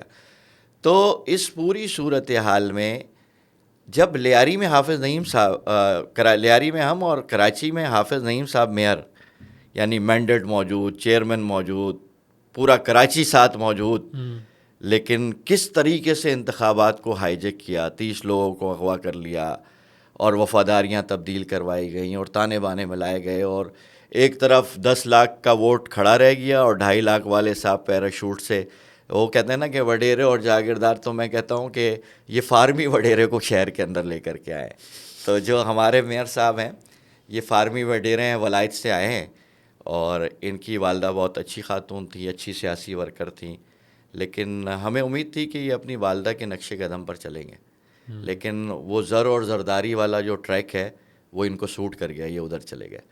تو جو کچھ کراچی میں ہوا آپ اس کو پہلے مرحلے میں لیاری میں دیکھ لیں، اس کو پہلے مرحلے میں کماڑی میں دیکھ لیں، اس کو پہلے مرحلے میں ملیر اور گڈاپ میں دیکھ لیں، کیونکہ ان علاقوں کے اندر انہوں نے حکومتی سطح پر چیزوں کو کنٹرول پہلے سے کرا ہوا تھا. شہر کی مہاجر آبادیاں ان کے قابو میں نہیں تھیں، تو مہاجر آبادیوں نے مینڈیٹ جماعت اسلامی کو دیا بھرپور طریقے سے، اور دوسرے مرحلے میں انہوں نے اس مینڈیٹ پر شب خون مارا. اور صرف انہوں نے نہیں مارا، ان کے ساتھ جے یو آئی، نون لیگ، یہ سب شامل رہے ان کے ساتھ، کہ جنہوں نے کراچی کی حق تلفی میں پیپلز پارٹی کا ساتھ دیا. سر اسی دوران چائے بھی آ گئی ہے تو چائے بھی ساتھ ساتھ چلتی رہے گی، لیکن اسی سے کنیکٹڈ ایک سوال کہ ہم نے تو خیر آپ کو چائے آفر کر دی، لیکن جب سینٹ الیکشنز ہوئے اور ہر بندے کی بولیاں لگیں تو آپ کو کتنے کی آفر ہوئی؟ آلدو اس چائے کا تعلق اس پوڈ کاسٹ سے نہیں، لیکن اس ووٹ کا تعلق ضرور ہے. ہاں، ورنہ چائے بھی چھوڑنی پڑے گی مجھے. تو آپ کو کتنے کی آفر ہوئی؟ اور آپ ذرا، اصل میں 2 مواقع ایسے آئے کہ ایک تھا صدارتی انتخاب، ٹھیک ہے، اور صدارتی انتخاب میں اعتزاز احسن صاحب پیپلز پارٹی کے صدارتی امیدوار تھے، اوکے، عارف علوی صاحب پی ٹی آئی کے صدارتی امیدوار تھے، اور میری پیشن گوئی کے مطابق فضل الرحمان صاحب نون لیگ کے صدارتی امیدوار بن گئے تھے. اوکے. اچھا، میں ایم ایم اے کے پلیٹ فارم سے جیت کر کے گیا تھا، جماعت اسلامی صحیح ہے. کا اتحاد تھا. تو مجھے اس وقت پی ٹی آئی نے بھی اپروچ کیا، یہ آئے تھے ہمارے ادارہ نور حق، بات کر کے گئے، میں خود بھی شریک تھا، اور پھر پیپلز پارٹی نے اپروچ کیا، پارٹی سطح پر بھی کیا. پھر اس کے بعد انہوں نے مجھ سے الگ سے بھی ملاقات کی، ان کے سینئر منسٹر، اور انہوں نے یہ پیغام دیا کہ جی ہم یہ چاہتے ہیں کہ آپ صدارتی ووٹ ہمیں دیں. ٹھیک ہے. تو میں مسکرایا اور میں نے کہا کہ وہ ایک فلم چلی تھی پچھلے دنوں انڈیا کی، تو اس میں رانگ نمبر بتا رہے تھے، تو ادھر والا رانگ نمبر دوسرا ہے، یہ رانگ نمبر، آپ نے غلط بات کی ہے. تو انہوں نے کہا نہیں دیکھیں جی ہم لیاری میں کام کریں گے اور یہ کریں گے، آپ کو ووٹ دینا ہوگا. میں نے کہا کام تو آپ کے اچھے کریں گے، میں ووٹ دوں یا نہ دوں آپ کو یہ پتہ ہے کہ میں ووٹ لے کر کے آیا ہوں، اور میں ووٹ لے کر کے آیا ہوں، آپ کا کوئی جھیالہ نہیں، کام تو آپ کو کرنا ہے. ٹھیک ہے. اور ووٹ میں اپنی پارٹی کی مرضی کے بغیر کسی کو بھی نہیں دوں گا، یہ اس کی امانت ہے. اور آپ مجھ سے ووٹ مانگ رہے ہیں، بلکہ یہ ووٹ تو مولانا فضل الرحمان کو جائے گا، وہ صدارتی امیدوار ہیں، اور صرف میں ووٹر نہیں ہوں بلکہ ان کا پولنگ ایجنٹ بھی ہوں. اچھا، دوسری طرف جے یو آئی نے مجھ سے کوئی رابطہ نہیں کیا تھا، لیکن آپ نے کہا ہاں، کیونکہ اخلاقی تقاضا بھی اور امانت بھی انہی کی تھی کہ جب پارٹی ہیڈ خود صدارتی امیدوار، اور اس طرف جے یو آئی کا رویہ تھا کہ انہوں نے کوئی رابطہ نہیں کیا مجھ سے. تو انہوں نے کہا کہ آپ غریب آدمی ہیں اور آپ کی یہ اسمبلی کارکردگی وہ بہت اچھی ہے، اور ہم یہ چاہتے ہیں کہ آپ کے پاس تو اگلے الیکشن کے لیے پیسے بھی نہیں ہوں گے، تو 5 کروڑ روپے آپ کو ہم دے رہے ہیں، تو آپ اپنے لیے نہ استعمال کریں. وہ ہر آدمی کے لیے الگ جملے ہوتے ہیں نا، آپ بھی کہہ رہے تھے 5 کروڑ میں نے لیاری کے عوام کے لیے خرچ کر دیے. تو آپ 5 کروڑ لے لیں، آپ کو اگلے الیکشن میں خرچہ کرنا ہوگا. تو میں نے کہا بھائی میں پچھلی دفعہ بھی ایم پی اے بنا تھا نا، تو 18 لاکھ روپے خرچ کیے تھے میری پارٹی نے، میں ایم پی اے بن گیا تھا. تو یہ آپ لوگوں کا نفسیاتی مسئلہ ہے اور سوچ کا طریقہ ہے، ہمارا نہیں ہے. صحیح ہے. باقی یہ ووٹ امانت ہے اور جس کی ہے اس کو ملے گی. وہ وقت گزر گیا، الیکشن ہوئے، الیکشن کے اندر پیپلز پارٹی کے کینڈیڈیٹ کو ان کے ایم پی ایس سے 10 ووٹ زیادہ ملے. اچھا. اور عارف علوی صاحب کو جتنے مطلوبہ ووٹ ملنے چاہیے تھے اس سے 10 کم ملے. اوکے. اور پھر مولانا فضل الرحمان کو 100% ووٹ ملا, یعنی ایک ووٹ تھا وہ ملا. اور سی ایم صاحب نے اس وقت ڈیکس بجایا کہ عبدالرشید بھائی کا رزلٹ 100%. میں پولنگ ایجنٹ بھی تھا.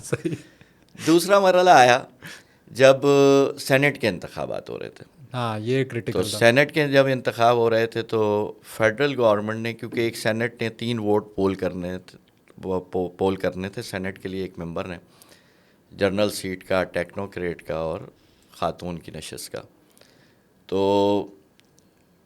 وفاقی گورنمنٹ کی پارٹی جو تھی اس نے کہا کہ ایک ٹیکنوکریٹ کا ووٹ آپ ہمیں دے دیں, کیونکہ انہوں نے بھی ٹیکنوکریٹ کی سیٹ پہ انویسٹر بنایا تھا. سندھ کا بڑا کانٹریکٹر تھا جو الیکشن لڑ رہا تھا, اور اس نے باجوڑ سے ایک سینیٹر یہاں لا کر کے اپنے لیے کمپین بنا رہا تھا. تو وہ میرے گھر تک بھی پہنچے. ان کی 2 کروڑ روپے کی پہلی آفر آئی, مسکرایا میں, اور میں نے کہا کہ ایسے موقع پہ تو ہم چائے بھی نہیں پلاتے. دروازے کے باہر سے ہم نے ان کو رخصت کیا. پھر میں نے ان سے کہا دیکھیں اگر آپ کو ووٹ چاہیے تو سیاسی اخلاقی طریقہ یہ کہ آپ اپنی پارٹی کو ہماری پارٹی کے پاس بھیجیں. پارٹی فیصلہ کرے گی دے دیں گے, نہیں کرے گی تو آپ 100 کروڑ بھی لے کر آئیں گے تو نہیں دیں گے. یہ جماعت اسلامی ہے. کہاں تک بڑھی پھر وہ بڑھتے بڑھتے 7 کروڑ تک گئی. گڈ, صحیح ہے, ریٹ بڑھ رہے ہیں. ہاں, یعنی جس دن ووٹ پول ہونا تھا اس دن میں اسمبلی میں جماعت اسلامی کا موقف بیان کرنے کے لیے میڈیا کے سامنے تھا. تو جب میں پہنچا تو گیٹ پر مجھے 2 لوگ ملے, اندر 2 لوگ ملے, اور گولڈ لف کے خالی پاکٹ کے ڈبے کے اندر ایک پرچہ رکھا تھا اور اس کے اندر لکھا تھا کہ رشید بھائی ہم آپ کے پاس آئے. میں نے رکھا ہوا سنبھال کر کے. پھر دوسرا یعنی پیپلز پارٹی نے جنرل یہ پہلی والی جو 7 کروڑ کی آفر ہے یہ پی ٹی آئی کی ہے. پی ٹی آئی کی طرف سے پی ٹی آئی نے انویسٹر اتارا تھا نا. یعنی یہ ریکارڈ پر ہے, مطلب ریکارڈ پر تو خیر کیا ہوگا, آف دا ریکارڈ ہے کہ 7 کروڑ کی آفر پی ٹی آئی نے سینٹ کے الیکشن میں آپ کو دی. واہ. 5 کروڑ روپے کی آفر جنرل سیٹ کے ووٹ کے لیے, جنرل سینیٹر کے لیے پیپلز پارٹی نے دی. ٹھیک ہے. 7 5 15 کتنے ہو گئے, 12 اور 5 17. صحیح ہے. تو بڑا, تو آپ تو زندگی بھر کے الیکشن لڑ لیتے 18 لاکھ کر کے. نہیں, الیکشن لڑنے کے لیے ہم الیکشن سے پہلے لوگوں کے دل جیتتے ہیں. اچھا. تو ہمیں پیسوں کی ضرورت نہیں ہے. آج بھی لیاری کے اندر ہمارا بلوچ, ہمارا کچھی, ہمارا پنجابی جو ہمارے ساتھ ہے والنٹیئر ہی کام کرتا ہے, بلکہ اپنی جیب سے پیسے لگاتا ہے. ہمیں تو چائے بھی نہیں پلانی پڑتی. صحیح. ہمارے دفاتر میں لوگ تھرمس بھر کے گھروں سے مائیں چائے بنا کر کے بھیج رہی ہیں. کھانے گھروں پہ پک کر کے لوگوں کے آتے ہیں دفاتر میں. تو الحمدللہ ہمیں اس کی فکر نہیں ہے. تو پیپلز پارٹی کی آفر بہتر نہیں لگی آپ کو کچھ؟ دیکھیں جماعت اسلامی نے یہ طے کیا. اچھا, میری اپنی خواہش یہ تھی کہ بہرحال نہیں پیسے نہیں لیں لیکن ووٹ کا استعمال ہونا چاہیے. میری انفرادی رائے تھی یہ. ٹھیک ہے. لیکن جماعت کی مرکزی مجلس شورا نے اور ہماری کراچی جماعت نے یہ فیصلہ کیا کہ ہم سینٹ کے انتخابات میں ووٹ نہیں ڈالیں گے. اور اصولی طور پر بات ٹھیک تھی کہ جتنے لوگ ہارس ٹریڈنگ کا ایک پورا کلچر اور تو وہ ٹھیک تھی. اب جب میں لیاری کا معاملہ دیکھتا تھا تو ظاہر سی بات ہے, میں وہاں کینڈیڈیٹ تھا, میرے لیے ایک پوری آزمائش تھی, وہاں سے منتخب تھا, لوگوں کی توقعات تھیں. اچھا, صرف پیپلز پارٹی نے یہ نہیں بلکہ اس کے ساتھ بہت سارے پیکیجز تھے ان کے. اچھا, کہ اتنے ایکڑ زمین آپ کو قبرستان کے لیے دیں گے, یہ دیں گے آپ کو, سینڈیکیٹ کا ممبر بنا دیں گے فلاں یونیورسٹی کا. یہ پورا ایک لمبا چوڑا پیکیج تھا, اور میرا خیال ہے کہ اتنا ہوپ فل پیکیج یہ اور کوئی دے نہیں سکتا پیپلز پارٹی کا. انہوں نے دیا. صحیح ہے. لیکن جماعت اسلامی نے یہ فیصلہ کیا کہ ہم ووٹ نہیں پول کریں گے. بعد میں ریگریٹ نہیں ہوا آپ کو یار آپ نے 17 کروڑ روپے جانے دیے, ایک ووٹ تھا؟ نہیں, میرا خیال ہے کہ مجھے ایک تو کروڑ وروڑ کا تو مسئلہ ہی نہیں ہے ہم لوگوں کا. ہم جماعت اسلامی کے لوگ ہیں, سب کو پتہ ہے الحمدللہ. 17 کروڑ کیا 17 ارب بھی ہوتے ہیں تو ہم لات مارتے ہیں ایسے پیسوں کو. الحمدللہ اپنا کماتے ہیں, اپنا کھاتے ہیں, عزت کے ساتھ گزارا کرتے ہیں, اللہ کا شکر ہے. مسئلہ یہاں پر یہ تھا کہ اس کے بعد آزمائشوں میں اضافہ ہونا تھا, ایف آئی آریں کٹنی تھیں کیونکہ آپ نے ان کی بات نہیں مانی. ہاں, پھر اس کے بعد ہوا وہ. اچھا. 9 ایف آئی آریں کاٹی گئیں میرے اوپر. میں ابھی 4 مقدمات میں بری ہوا ہوں. 5 مقدمات پر میں ملزم ہوں, ضمانت پہ ہوں. منشیات نہیں بیچتا میں چکلے نہیں چلاتا, میں نے ناجائز زمینوں پر قبضہ نہیں کیا. مجھے ایف آئی آر کیوں کاٹی گئی؟ میں لیاری کے پانی کے لیے لڑ رہا تھا, میں سیوریج کی نکاسی کے لیے لڑ رہا تھا, میں گیس کے مسئلے پہ لڑ رہا تھا, میں لیاری جنرل اسپتال پہ لڑ رہا تھا, میں اسکولوں کے مسئلے پر لڑ رہا تھا, میں اسکیموں میں خرد برد پر لڑ رہا تھا, میں دوائیاں چوری ہونے پر لڑ رہا تھا. 9 ایف آئی آر ہیں, اور صرف مجھ پر نہیں بلکہ جتنے ہمارے بلدیاتی کینڈیڈیٹ تھے چیئرمین کے, سب کے نام سے ایف آئی آریں کاٹی گئیں. 20 25 لوگوں کی جھوٹے مقدمے بنائے گئے. اور یہ وہی تھا کہ میں نے کہا تھا کہ کسی صورت میں ووٹ نہیں دوں گا. نہیں, اگر پیپلز پارٹی کے تو سوال ہی نہیں پیدا ہوتا. تو بہرحال اس کا پھر ریئیکشن ملا اور الحمدللہ ہم نے اس کو فیس کیا. آج ہم جرت کے ساتھ لیاری میں کھڑے ہیں, اور میں یہ سمجھتا ہوں کہ بالکل درست فیصلہ کیا تھا ووٹ نہ دینے کا. اور آج کانے نہیں ہیں, ہم لوگوں کے سامنے موجود ہیں, بانگے دوہل بات کر رہے ہیں, کریکٹر بھی لوگوں کے سامنے موجود ہے. الحمدللہ کامیابی ملی اس کی صورت. اچھا, اس کی بات کی آپ نے لیاری جنرل ہاسپٹل کی, تو نبیل گبول صاحب نے ابھی ایک ان کی میں کلپ دیکھ رہا تھا, انہوں نے الزام لگایا کہ جو ہمارا یہاں کا ایم پی اے تھا, شاید آپ کی بات ہی وہ کر رہے تھے, کہ وہ تو لیاری جنرل ہسپتال کا ایم پی اے لگ رہا تھا. تو آپ نے وہاں کیا کر دیا تھا جو کہ اتنی بڑی بات ہو گئی کہ ایک چھوٹا سا اسپتال, وہ نبیل گبول صاحب اس کے بارے میں بات کر رہے ہیں اور ٹونٹ کر رہے ہیں آپ کو. اچھا, میں آپ کو لیاری نبیل گبول صاحب کی تو ظاہر سی بات ہے کچھ انہوں نے کرنا نہیں ہے, تو وہ سمجھ رہے ہیں الیکشن نہیں ہو رہے, ہالی ووڈ بالی ووڈ کی فلم چل رہی ہے, اس کی شوٹنگ ہو رہی ہے. کبھی جلسے میں جاتے ہیں کہتے ہیں گبر آ گیا, یہ کروں گا وہ کروں گا. تو میں نے ان کو کاؤنٹر کیا ہے, وہیں پر ان کا جواب دے دیا ہے کہ اب گبر کے مقابلے میں ارطغرل غازی کھڑے ہیں, تو دیکھیں گے کیا ہوگا. رہ گئی لیاری جنرل ہاسپٹل کی بات, تو لیاری جنرل ہاسپٹل کی زمین جو ہے ذوالفقار علی بھٹو شہید نے دی تھی. اچھا. اور لیاری جنرل ہاسپٹل کی تعمیر جماعت اسلامی کے میئر عبدالستار اغوانی نے کی تھی. یہ میئر کیمسی کا ہاسپٹل تھا, بعد میں سندھ گورنمنٹ کو دیا گیا. لیاری جنرل ہاسپٹل سے بہت امیدیں لوگوں کی وابستہ ہیں. اس وقت بھی لیاری جنرل ہاسپٹل کی جو او پی ڈی ہے اس میں 6,000 سے زائد روزانہ کے پیشنٹ آتے ہیں او پی ڈی میں. اچھا, اب لیاری جنرل ہاسپٹل کے ساتھ نرسنگ میل کالج ہے, لیاری جنرل ہاسپٹل کے ساتھ ٹراما سینٹر بننا تھا, لیاری جنرل ہاسپٹل کے ساتھ بے نظیر شہید میڈیکل کالج ہے. تو اب لیاری جنرل ہاسپٹل صرف ہاسپٹل نہیں بلکہ وہ ایک ٹیچنگ ہاسپٹل ہے. اب مسئلہ لیاری جنرل ہاسپٹل کا تھا کہ وہاں کرپشن, خرد برد, اے ٹی پی کی اسکیموں کا غلط استعمال, کسی ایم ایس کو ٹکنے نہیں دینا, آپ کہہ لیں کہ ہراسمنٹ کے الزامات لگانا, کرپشن کرنا, بدماشی کرنا, غنڈہ راج. میں عام آدمی کا ایم پی تھا, تو میں نے لیاری جنرل ہاسپٹل میں دن رات آنا جانا شروع کیا. اگر کوئی مریض بھی مجھے فون کرتا تھا کہ میں اسپتال میں آیا ہوں, تو رشید بھائی موٹر سائیکل پر وہاں پہنچ جاتے تھے اور اس کے لیے سہولت کا باعث بنتے تھے. لیکن میں نے کہا کہ یہ اس طریقے سے یہ کام نہیں ہوگا, اس کے لیے اس کی جڑ کو پکڑنا ہوگا. جب میں نے اس کی جڑ کو پکڑنا شروع کیا تو چیخیں نکلنا شروع ہو گئیں, اور ان سب کی چیخیں نکلیں اور اب تک نکل رہی ہیں, الیکشن کمپین تک نکل رہی ہیں, جن کے تانے بانے اس کرپشن سے جڑے ہوئے تھے. میں نے یہ کہتے ہیں کہ لیاری جنرل اسپتال کا ایم پی اے تھا. ہاں, میں لیاری جنرل اسپتال کا ایم پی اے تھا, لیاری کے کالجز کا ایم پی اے تھا, اسپتالوں کا تھا, پارکوں کا تھا, میدانوں کا تھا, پانی اور سیوریج کے مسئلے پر نمائندگی کرنے کے لیے ایم پی بنا تھا, سروسز کو بہتر کرنے اور آنرشپ لینے کے لیے بنا تھا. تو پیپلز پارٹی منشیات فروشوں کی ایم پی اے رہی ہے, اور عبدالرشید لیاری جنرل ہاسپٹل کا ایم پی اے تھا. بالکل مجھے اس بات پر فخر ہے. لیاری جنرل ہاسپٹل میں نے مثبت سیاست کی.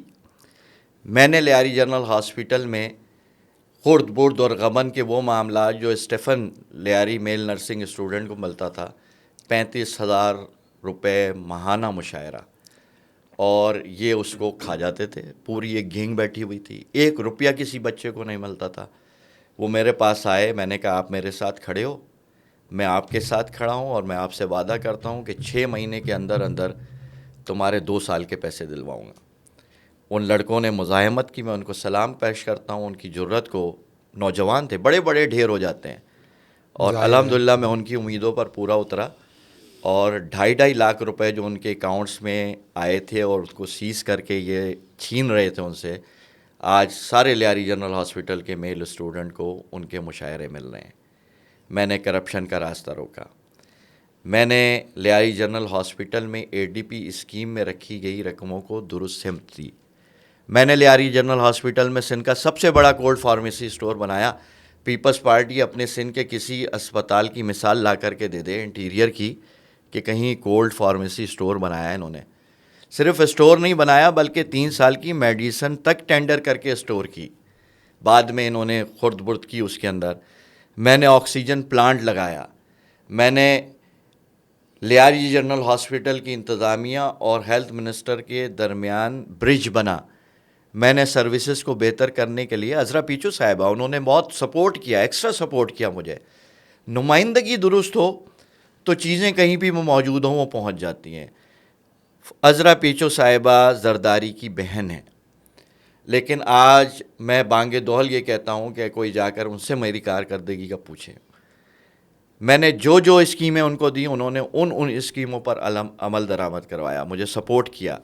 میں نے لیاری جنرل ہاسپٹل میں 33 وینٹیلیٹر لائے. 5 ڈائلیسس مشینیں وہاں پڑی تھیں, خراب تھی, اپنی سیلری سے اس کو ٹھیک کروایا. میں نے 1 کروڑ کی ایکسٹرا گرانٹ ہیلتھ منسٹر سے لے کر کے جو ایمرجنسی کھولیوں میں بنی ہوئی تھی اس کو توڑ کر کے ہال بنایا. میں نے اس کا اسکریپ ٹھکانے لگانے کے لیے پورا پلانٹ وہاں پر لگوایا. وہ trauma centre Lyari general hospital کی بلڈنگ جو 2012 کی ADP میں رکھی تھی 2015 میں مکمل ہونی تھی. 18 میں MPA بنا اور میں جب وہاں گیا تو وہ صرف اسٹرکچر کھڑا تھا اور اسٹرکچر بھی اپنے ورک آرڈر کے سائز سے کم کا کھڑا ہوا تھا. میں نے دن رات محنت کر کے وہ جو 7 سالوں میں کام نہیں ہوا تھا اس کو 6 مہینے کی مدت میں مکمل کروایا. ٹراما سینٹر آج لیاری جنرل ہاسپٹل میں ایمرجنسی سروسز دے رہا ہے. پھر اس کے بعد جب انہوں نے یہ ساری صورتحال دیکھی اور میں نے پرائیویٹ سیکیورٹی نظام لگایا, وہاں سے بیڈ شیٹ چوری ہو جاتی تھی, ابلے ہوئے انڈے نہیں چھوڑتے تھے, یعنی اتنی بدماشی, منشیات کا اڈا بنا ہوا تھا اور بالکل سیاسی گڑھ بنا کر کے, یعنی سیاست کو گالی بنا دی تھی پیپلز پارٹی نے وہاں پر. میں نے الحمدللہ ان چیزوں کو ٹھیک کرنا شروع کیا تو انہوں نے دیکھا کہ اس ہاسپٹل کا سائز بڑا ہو رہا ہے, وہ ایک ماڈل ہاسپٹل کی طرف جا رہا ہے, سروسز بہتر ہو رہی ہیں. میں نے MS اور DMS کے جو تبادلے اور یہ میں نے ان کو روکا. میں نے کہا کام کرنے دو, یعنی 14 سال سے ایک DMS وہاں موجود ہے, MS بننے کی پوزیشن میں آتا ہے, آپ اٹھا کر اس کو سول بھیج دیتے ہو, اس کو قطر اسپتال بھیج دیتے ہو. سب چیزوں کو ٹھیک کر کے میں نے لائن سیدھی کی. الحمدللہ جب چیزیں بہتر ہونے لگیں تو یہ ذاتیات پر اتر آئے. انہوں نے مجھ پر حملے کیے, میرے گھر پر فائرنگ کروائی, مجھے کفن کے تحفے بھیجے گئے. میرے لیے لیاری جنرل ہاسپٹل کو نو گو ایریا بنایا کیونکہ حکومت ان کی موجود تھی تو ریٹ تو موجود ہی نہیں تھی. یعنی لیاری جنرل ہاسپٹل میں دوائی کے بجائے شراب اور چرس کی تھیلیاں ملتی تھیں. تو پھر انہوں نے یہ کیا میرے لیے نو گو ایریا بنایا, اس پر حملہ شروع کیا. 1.5 سال 1.25 سال یہ جو قریب کے گزرے ہیں اس میں لیاری جنرل ہاسپٹل دوبارہ بدحالی کی طرف یہ لے کر کے گئے. ورنہ 3-3.5 سال کے اندر میں نے اس لیاری جنرل ہاسپٹل کو انجیو پلاسٹی میں نے شروع کروائی. NICVD کا صرف OPD برانچ وہاں تھا, پورٹل مشین ایکس رے کی جا کر لے کر کے آیا NICVD سے. تو میں نے تو لیاری جنرل ہاسپٹل کے لیے بہت کام کیا اور مجھے فخر اس پر. اور اس کی بہت بڑی خاموش حمایت جو کسی چینل کے کیمرے پر آ کر بھی کہہ رہے ہوتے ہیں کہ جی پیپلز پارٹی کو ووٹ دینا ہے, مجھے پتہ ہے کہ وہ وہاں کے ہراسمنٹ, خوف و ہراس کی وجہ سے کیمرے کے سامنے بھی بات نہیں کرنے کے لیے تیار. لیکن مجھے یقین ہے میری کی ہوئی کوئی نیکی رائے گاہ نہیں جائے گی اور انشاءاللہ 8 فروری کو جو انتخابات ہوں گے لوگ مجھے ووٹ دیں گے, ترازو کو ووٹ دیں گے. اچھا, یہی والا شاید وہ واقعہ تھا یا اسی سے ریلیٹڈ تھا کہ جب آپ کے اوپر تشدد بھی ہوا, کپڑے شپڑے پھٹ گئے اور آپ اسمبلی میں اسی طرح چلے گئے تھے, یا کچھ اس طرح کا مجھے یاد آ رہا ہے؟ جی بالکل ایسے ہوا. جب دیکھیں وہ کہتے ہیں نا کہ کھائے ہوئے پیسے کوئی پیٹ سے نکال کر کے واپس لے آئے, تو ریئیکشن تو اسی طرح کا آنا تھا. اب انہوں نے اس کے بعد جب نرسنگ کے مشاعرے ملنا شروع ہو گئے, میں نے اسپیشل کمیٹی بنا کر کے SOPs تیار کروا دیں. اب ان لڑکوں کو جو 2nd فلور پر نرسنگ میل کالج ہے ہاسپٹل کی, ان کو کلاس لینے نہیں دیتے تھے. غنڈہ راج قائم کیا ہوا تھا. عزیر لال PRO بنے ہوئے ہیں, حکومت نے ان کو آپ کہہ لیں سسپینڈ کیا ہوا ہے ملازمت سے, لیکن کیونکہ وہ جیالے ہیں, ان کی تصویریں لگتی ہیں, وہ جھنڈے لگاتے ہیں تو وہ قابض ہیں.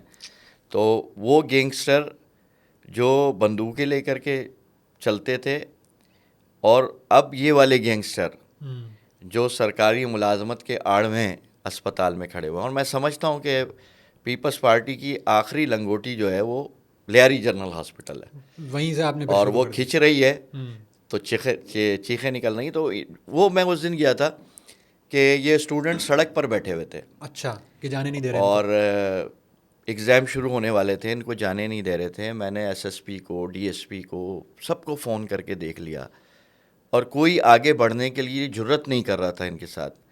تو میں اپنے لوگوں کو تو تنہا چھوڑنے کا عادی نہیں تھا. میں نے کہا میں آتا ہوں. میں ان لڑکوں کو لے کر کے کالج میں گیا. ڈی سی موجود تھا, رینجرز کا ڈی ایس آر موجود تھا, اے سی موجود تھا, S P, D S P, ان سب کے سامنے مجھ پر تشدد کیا گیا. بالکل وہی دور تھا جب ایک جبر کا دور ایم کیو ایم کا چل رہا تھا, اور لوگوں کو مارا جا رہا تھا, اور اسپتالوں میں اور سڑکوں پر. تو ہم نے وہ مشکل فیز لیاری جنرل ہاسپٹل میں گزارا. میرے کپڑے پھاڑے گئے, میری پاؤں پر زخم دیا گیا, اور لڑکوں کو بھی مارا. لیکن الحمدللہ ہم ثابت قدم رہے, ہم حق پر تھے, اور حق کی فتح ہوئی. آج لڑکے بہت سہولت کے ساتھ اس کالج میں پڑھ رہے ہیں, ان کے مشاعرے مل رہے ہیں, کوالٹی آف ایجوکیشن میں بہتری آئی ہے.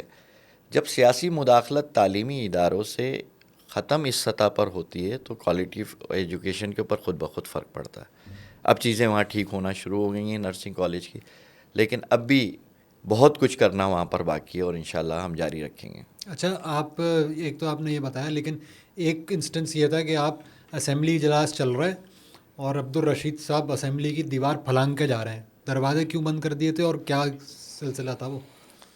اصل میں آپ کو بتاؤں کہ پاکستان میں جہاں بہت ساری چیزوں میں بیرونی مداخلت ہے, اس وقت اس کے نظریاتی اساس کے اوپر بھی کھیلا جا رہا ہے, اور وہ کوشش کر رہے ہیں کہ اس اسلامی اسٹیٹ کو سیکولر اسٹیٹ میں تبدیل کروائیں, جو بیرونی مداخلت. ٹھیک ہے. تو میں آپ کی بات کا جواب بھی دیتا ہوں, اور ساتھ مزید کچھ وضاحت بھی اس میں کرتا ہوں. اس دن مذہب کی تبدیلی کا قانون دوسری بار پیش کیا گیا تھا. یعنی پہلے 2018 سے پہلے والی اسمبلی نے اس قانون کو پاس کر دیا تھا, اور وہ گورنر صاحب نے سائن کرنا تھا. زبیر صاحب گورنر تھے, تو جماعت اسلامی کے امیر سے ہم لوگوں نے بات کی کہ یہ کیا ہو رہا ہے. امیر جماعت اس وقت ایم پی میں ایم پی نہیں تھا. ٹھیک ہے. تو سراج الحق صاحب نے زرداری صاحب سے بات کی, مفتی رفیع عثمانی صاحب, اور ان لوگوں نے, سب نے, جتنے لوگ تھے, انہوں نے بات کی. تو زرداری صاحب نے ہاتھ اٹھایا تھوڑا سا, اور وہ بل ریٹائر ہو گیا. یعنی وہ جو قانون مدت تھی, تھا کیا, پرابلم کیا تھی اس میں؟ وہ اس میں مسئلہ یہ تھا کہ وہ یہ کہہ رہے تھے کہ جی انہوں نے نام تو اس کو ٹیگ تو یہ کیا تھا کہ جبری مذہب کی تبدیلی کرائی جاتی ہے, اور ریہیبلیٹیشن کی طرف لے کر کے جائیں, اور اس کو مطالعے کا موقع دیا جائے, اور اس کو سوچ بچار کا موقع دیا جائے, اور کوئی مسلمان ہونے والا ہے تو ایک سال وہ عیسائیوں کا مذہب پڑھے, اس کی ٹیچنگ میں رہے, ایک سال ہندوؤں کا مذہب پڑھے. یعنی اس کو مختلف مذاہب کے لیے آپ کہہ لیں کہ اس کی کونسلنگ کے لیے اس کو مربین یا استاد فراہم کیے جائے, لٹریچر دیا جائے, تو اس کے بعد وہ اس مذہب کو تبدیل کر سکتا ہے. اچھا, حقائق اس کے تھوڑے سے برعکس ہیں. مسئلہ یہ تھا کہ اسلام کی مقبولیت بہت بڑھ رہی ہے, صرف پاکستان میں نہیں, دنیا بھر میں. یعنی مغرب کے اندر بڑی تعداد میں لوگ مسلمان ہو رہے ہیں, اور یہاں پہ بھی مختلف مذاہب کے لوگ اسلام کی طرف ان کا رجحان بڑھ رہا ہے. اور اسلام میں تو بڑی بڑی مثالیں موجود ہیں, 11 سال کی, 12 سال کی, 15 سال کی. شعور جب جاگتا ہے, یہ فطرت کے اندر ہے, آپ اس کو روک نہیں سکتے, اور انسٹنٹ ہے, فوراً ہاں, کلمہ پڑھا مسلمان ہو جائے, کوئی رکاوٹ بھی نہیں ہے. یہ کہاں سے کہانی آئی کہ ایک سال؟ تو بس وہ عقائد کی تبدیلی کا ایشو ہے. جس کو حق اور سچ سمجھ میں آ جائے, جس لمحے آ جائے, جس پل آ جائے, وہ کلمہ پڑھے, مسلمان ہو جائے گا. اور یہ اسلامک اسٹیٹ ہے, اس کی بنیادیں اسی پر موجود ہیں. کوئی قانون سازی ایسی ہو نہیں سکتی جو قرآن اور سنت کے خلاف ہو. تو بہرحال وہ تو ریٹائر ہو گیا پہلے مرحلے میں. پھر دوسرے مرحلے میں دوبارہ یہ لے کر کے آئے, اور انہوں نے اس میں اپوزیشن کو بھی استعمال کیا. پیپلز پارٹی نے, اس میں جی ڈی اے شامل تھی, اس میں پی ٹی آئی شامل تھی, اور ایک میں تھا جو باہر تھا اسمبلی سے, کیونکہ باہر بھی کوئی مظاہرہ چل رہا تھا روڈ پر. اس سے میں فارغ ہوا تو جب میں اسمبلی کی طرف بڑھا تو اسمبلی کے دروازے بند, یعنی 20 منٹ لیٹ ہوا تھا, 20 منٹ. ورنہ تو یہ 2 بجے کا بلایا ہوا اجلاس 4 بجے چلاتے تھے, 10 بجے بلا کر کے 2 بجے اجلاس شروع کرتے تھے. اس کا تو کریڈٹ ہے نا, وہ پنکچوئل ہوگا اس دن. تو ہاں اس دن بہت پنکچوئل تھے. تو اب میں نے رابطہ کیا سیکرٹری سندھ اسمبلی سے, ان کے ایم پی ایس سے, یہاں تک کہ اسپیکر تک پرچی لکھوا کر کے بھجوائی ملازمین سے کہ میں باہر ہوں, مجھے آنے دو. لیکن دروازہ ہی میرے لیے بند کیا تھا تو کوئی سنوائی نہیں تھی, فون نہیں اٹھائے جا رہے تھے. وہ کہہ دیتے ہم نے کہہ دیا آپ اس دروازے سے آ جائیں, اس دروازے سے آ جائیں. جو 4 دروازوں پر مجھے طواف کروانے کے بعد میری سمجھ میں آیا کہ مسئلہ کچھ اور ہے. صحیح ہے. پھر مجھے اسمبلی سے یہ خبر ملی کہ آج کے بزنس میں یہ لگا, میں نے واٹس ایپ پہ بزنس منگوایا تو بزنس میں دوبارہ وہ بل اور اس کی ریزولیشن لگی ہوئی تھی. اور جس طرح تیزی سے کارروائی چل رہی تھی, میرے پاس کوئی اور دوسرا چارہ نہیں تھا کہ میں کسی صورت بھی اندر پہنچوں. تو اس دن میں نے اسمبلی کا دروازہ پھلانگا اور میں اندر گیا. اور جب میں اندر گیا تو اتنے سناٹے میں حیران اور پریشان رہ گئے کہ آیا کہاں سے. اور میں جب پہنچا تو بس اللہ تعالیٰ نے مجھ سے ہی کام لینا تھا, اس کا فضل, اس کی توفیق تھی کہ میں نے وہاں کھڑے ہو کر کے مزاحمت کی.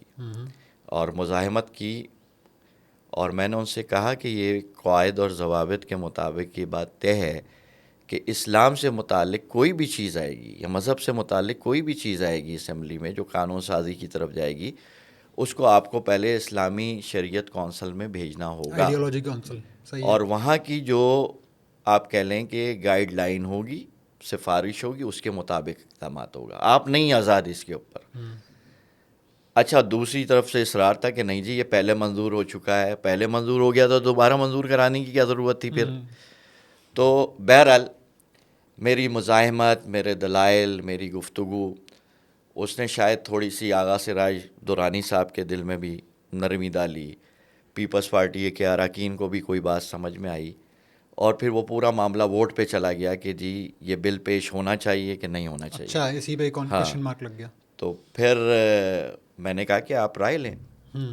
اور پتہ نہیں یہ کیا چیز تھی کہ اللہ تعالیٰ کی طرف سے کہ میں بہت کانفیڈنٹ تھا کہ رائے کم از کم اسلام کے خلاف سے اسمبلی کے اندر نہیں آئے گی. اور اسپیکر آغا سراج درانی نے کہا ٹھیک ہے میں رائے لیتا ہوں. انہوں نے سمجھانے کی کوشش کی کہ جی آپ بیٹھ جائیں. میرا اصرار تھا کہ آپ اس کو اسلامی نظریاتی کونسل میں بھیجیں, اس کے بعد یہاں پر لے کر آئیں, پھر ہم دیکھیں گے. تو بہرحال پھر اسپیکر نے اس کے اوپر جو ہے وہ رائے شماری کی. پیپلز پارٹی نے اور میں نے اور ٹی ایل پی کی ایک خاتون ممبر وہاں تھیں, تو ہم نے اس بل کی مخالفت میں رائے دی. اچھا. اور پی ٹی آئی اور ایم کیو ایم نے اس بل کی حمایت میں رائے دی بشمول جی ڈی اے. تو یہ بہت حیران کن چیز تھی. اور میں یہ سمجھتا ہوں کہ خصوصی فضل تھا, وہ کہتے ہیں نا فضائے بدر پیدا ہو. تو میں نے اس کے عملی شواہد اسمبلی میں دیکھے ہیں کہ میں تنہا بھی تھا, لیکن اللہ تعالیٰ نے بہت برکت دی, بہت ہمت دی, اور بہت بڑے بڑے کام الحمدللہ میں کرنے میں کامیاب ہو گیا. صحیح. اچھا, اس پوری ایپیسوڈ کے اندر تو یہ پتہ لگا نا کہ آپ نے کہا جی انٹرنیشنل پریشر ہے, اس پر وہ قوانین بناتے ہیں اور ساری چیزیں, لیکن یہ بھی سننے میں آیا ہے کہ ہمارا جو ایجوکیشن سسٹم ہے اس کے اندر بھی بہت ساری چیزیں, کبھی کریکولم کے اندر چینجز ہوتے ہیں, کبھی کوئی اور ایجنڈا بیس چیز ہوتی ہے.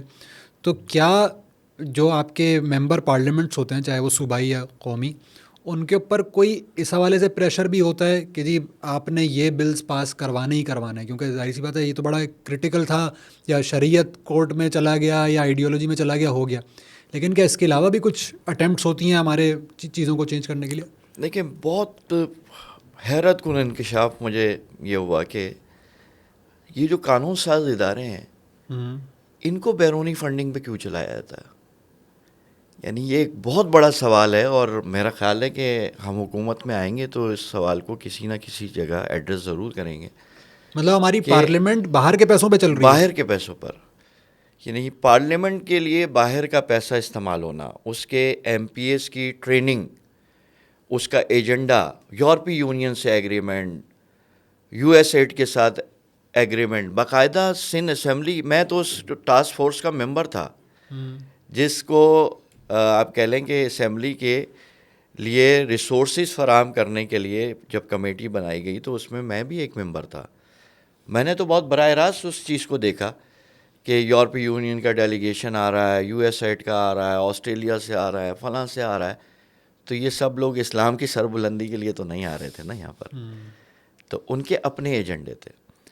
اچھا کمپیوٹر وہ فراہم کریں گے، پیپر وہ فراہم کریں گے، نہیں اتنا نیچ پن، اتنا بہرحال میں دوسری طرف نکل جاؤں گا.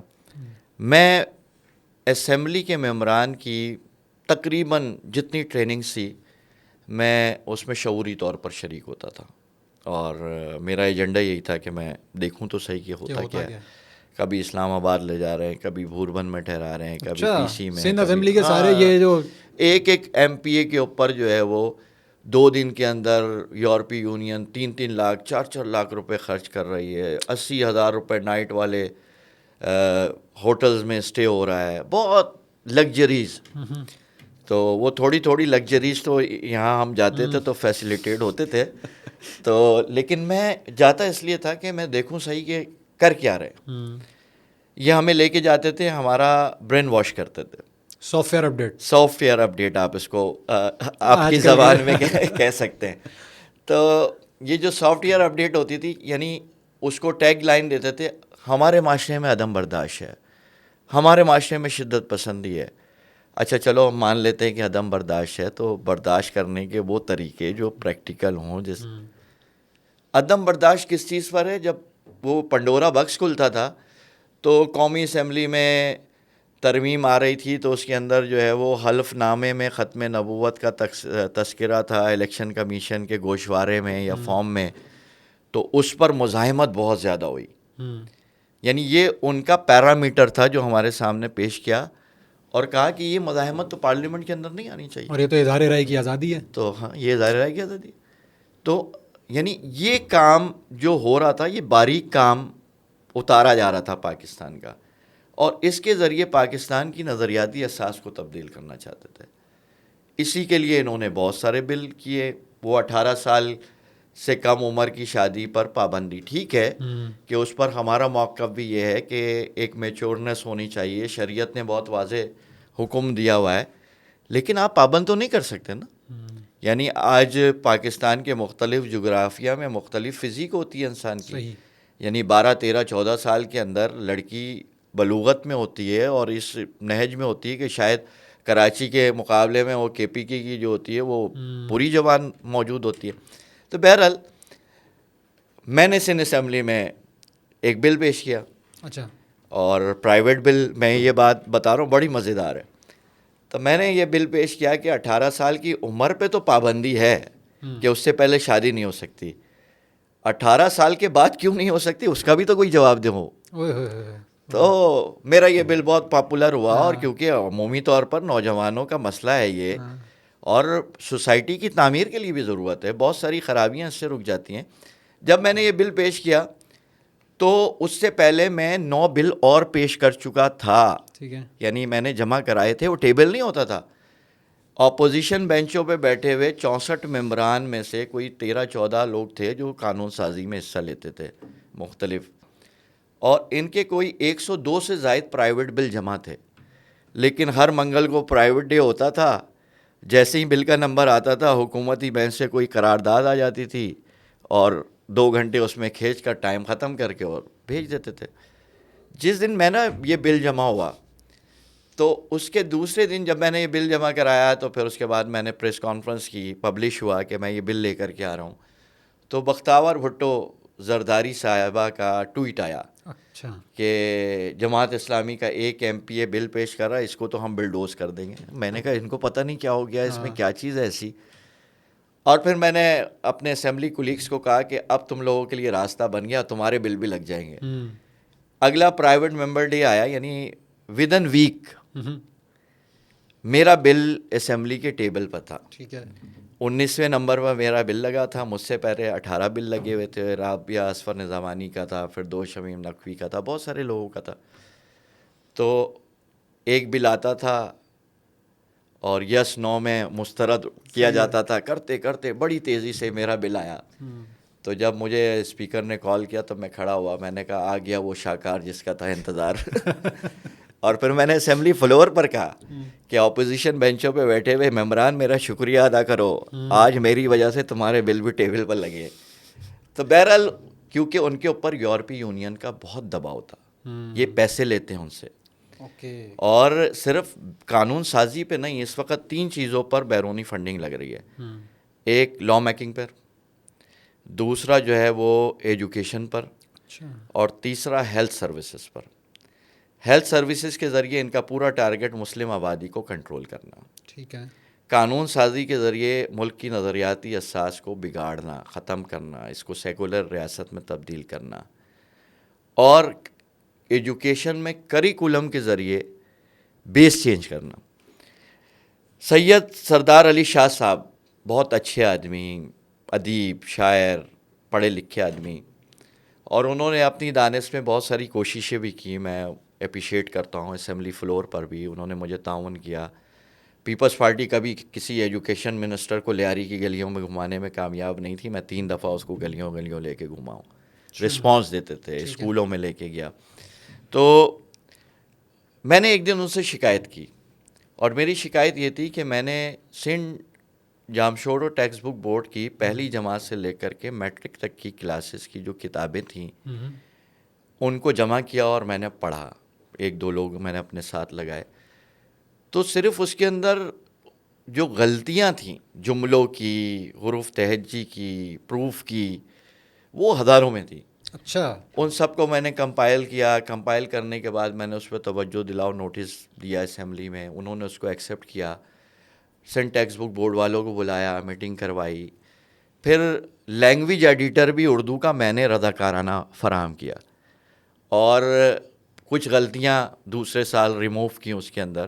یعنی بہت, یا تو بہت شعوری قسم کی غلطیاں دکھ رہی تھیں, اور کچھ غلطیاں اس لیے دکھ رہی تھیں کہ اردو ٹائپنگ کے لیے اور اردو نصاب کے لیے سندھی ایڈیٹر بیٹھا ہوا تھا.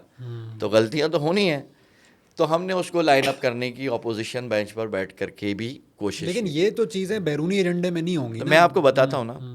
اب اس میں یہ لکھا ہوا ہے, ایک معاشرت علوم کی کتاب ہے کہ اسلام کا سنگ بنیاد مسلمانوں کے نبی نے رکھا.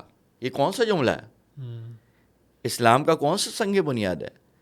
معاشرت علوم کی ایک کتاب ہے, اس میں لکھا ہے کہ الیکشن میں سیاسی امیدواران اپنے ووٹرز کو کھانا کھلاتے ہیں اور گاڑیاں چلاتے ہیں. یہ جملہ لکھا ہوا ہے اس کے اندر. اسی طرح تو لکھا ہے, مطلب اس میں کیا مسئلہ. اسی طرح جو جنسی تشدد کے واقعات پہ ایک تشدد کے نام سے ایک چیپٹر چھپا ہوا تھا. ٹھیک ہے. تو جب میں نے وہ پڑھا تو وہ ایسا چیپٹر تھا کہ اگر میل اسٹوڈنٹ بوائز بیٹھے ہیں اور فیمیل ٹیچر ہے تو وہ نہیں پڑھا سکتی, اور لڑکیاں گرلز بیٹھی ہوئی ہیں اور میل ٹیچر ہے تو وہ اس کو نہیں پڑھا سکتا, بلکہ میں اور آپ مل کر کے بھی اس کو نہیں پڑھ سکتے. تو میں اس چیپٹر کو لے کر کے گیا دوسری دفعہ سردار شاہ صاحب کے پاس, اور میں نے ان سے شکوہ کیا. میں نے کہا آپ لوگ یہ کیا کر رہے ہیں؟ یہ کس کلاس کی بات ہو رہی ہے؟ یہ معاشرت علوم کی 7 کلاس کی بک میں, سندھ ٹیکسٹ بک بورڈ کی.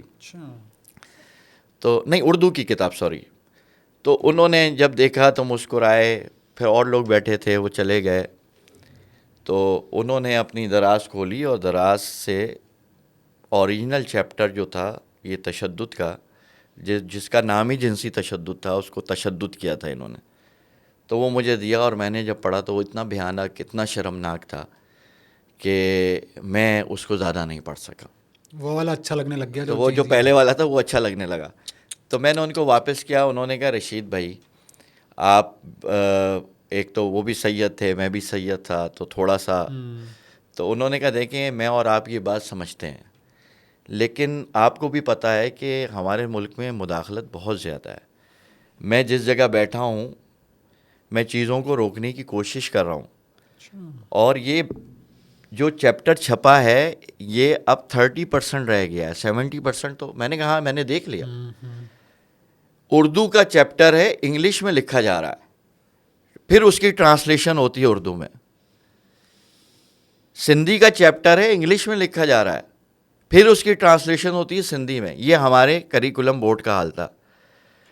کریکولم بورڈ کے اندر 11 افراد سندھ کے, 11 افراد میں سے صرف 4 مسلمان بیٹھے ہوئے ہیں, 4 مسلمان. تو کیوں؟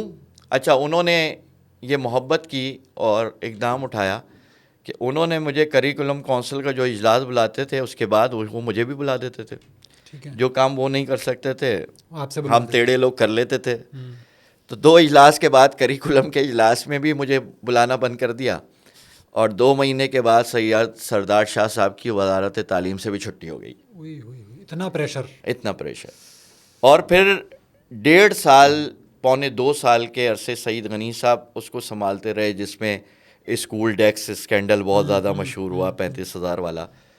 پھر اس کے بعد سید سردار شاہ دوبارہ آخری وقت کے اندر آئے اور انہوں نے پھر چیزوں کو سیدھا کرنا شروع کیا. تو میں اس لیے بتا رہا ہوں کہ بیرونی مداخلت, یورپی یونین, یو ایس ایڈ, فلانا ڈھمکانا, جتنی این جی اوز ہیں وہ سب 3 چیزوں کے ذریعے جا رہی ہیں. نیچے سوسائٹی میں کلچر ایونٹ کرتی ہیں, اس کے ذریعے بکے اگاڑتی ہیں. ایجوکیشن کے اوپر کام کر کے تالیاں بجانا سکھاتے ہیں, ہنرمند نہیں بناتے, تعلیم نہیں دیتے. اور اسی کے ساتھ ساتھ پھر کریکولم پر اثر انداز ہونا. ہمارے بہت اربوں کی جگہیں ان کو گود دیا جا رہا ہے. یعنی 1 ارب روپے 100 ارب روپے صرف این جی اوز کے لیے رکھے جاتے ہیں بجٹ کے اندر. 100 ارب روپے این جی اوز کو دینے کے لیے. ایک ریسنٹ وہ بھی چل رہا ہے نا کیئر ٹیکر میں, وہ جو ایک این جی او کو دینے کے اوپر ہیلتھ منسٹر صاحب نے. جی بالکل. میں آپ کو بتا رہا ہوں کہ اس میں سے ایجوکیشن کا ایک بہت بڑا حصہ ہے, باقی این جی اوز کے ذریعے جاتا ہے. میں نے اس کے اوپر اسمبلی میں بزنس کیا تھا پورا, میں نے کال اٹینشن لی تھی. بجٹ اسپیچ پہ میں نے اس کے سارے نقائص بیان کیے تھے کہ 20% اور 80% کا ایک پورا فارمولہ بنا ہوا ہے. این جی او کے حوالے پیسے کرتے ہیں, 20% وہ رکھتی ہے اور دوسرے دروازے سے 80% ان کی جیب میں واپس ڈال دیتی ہے.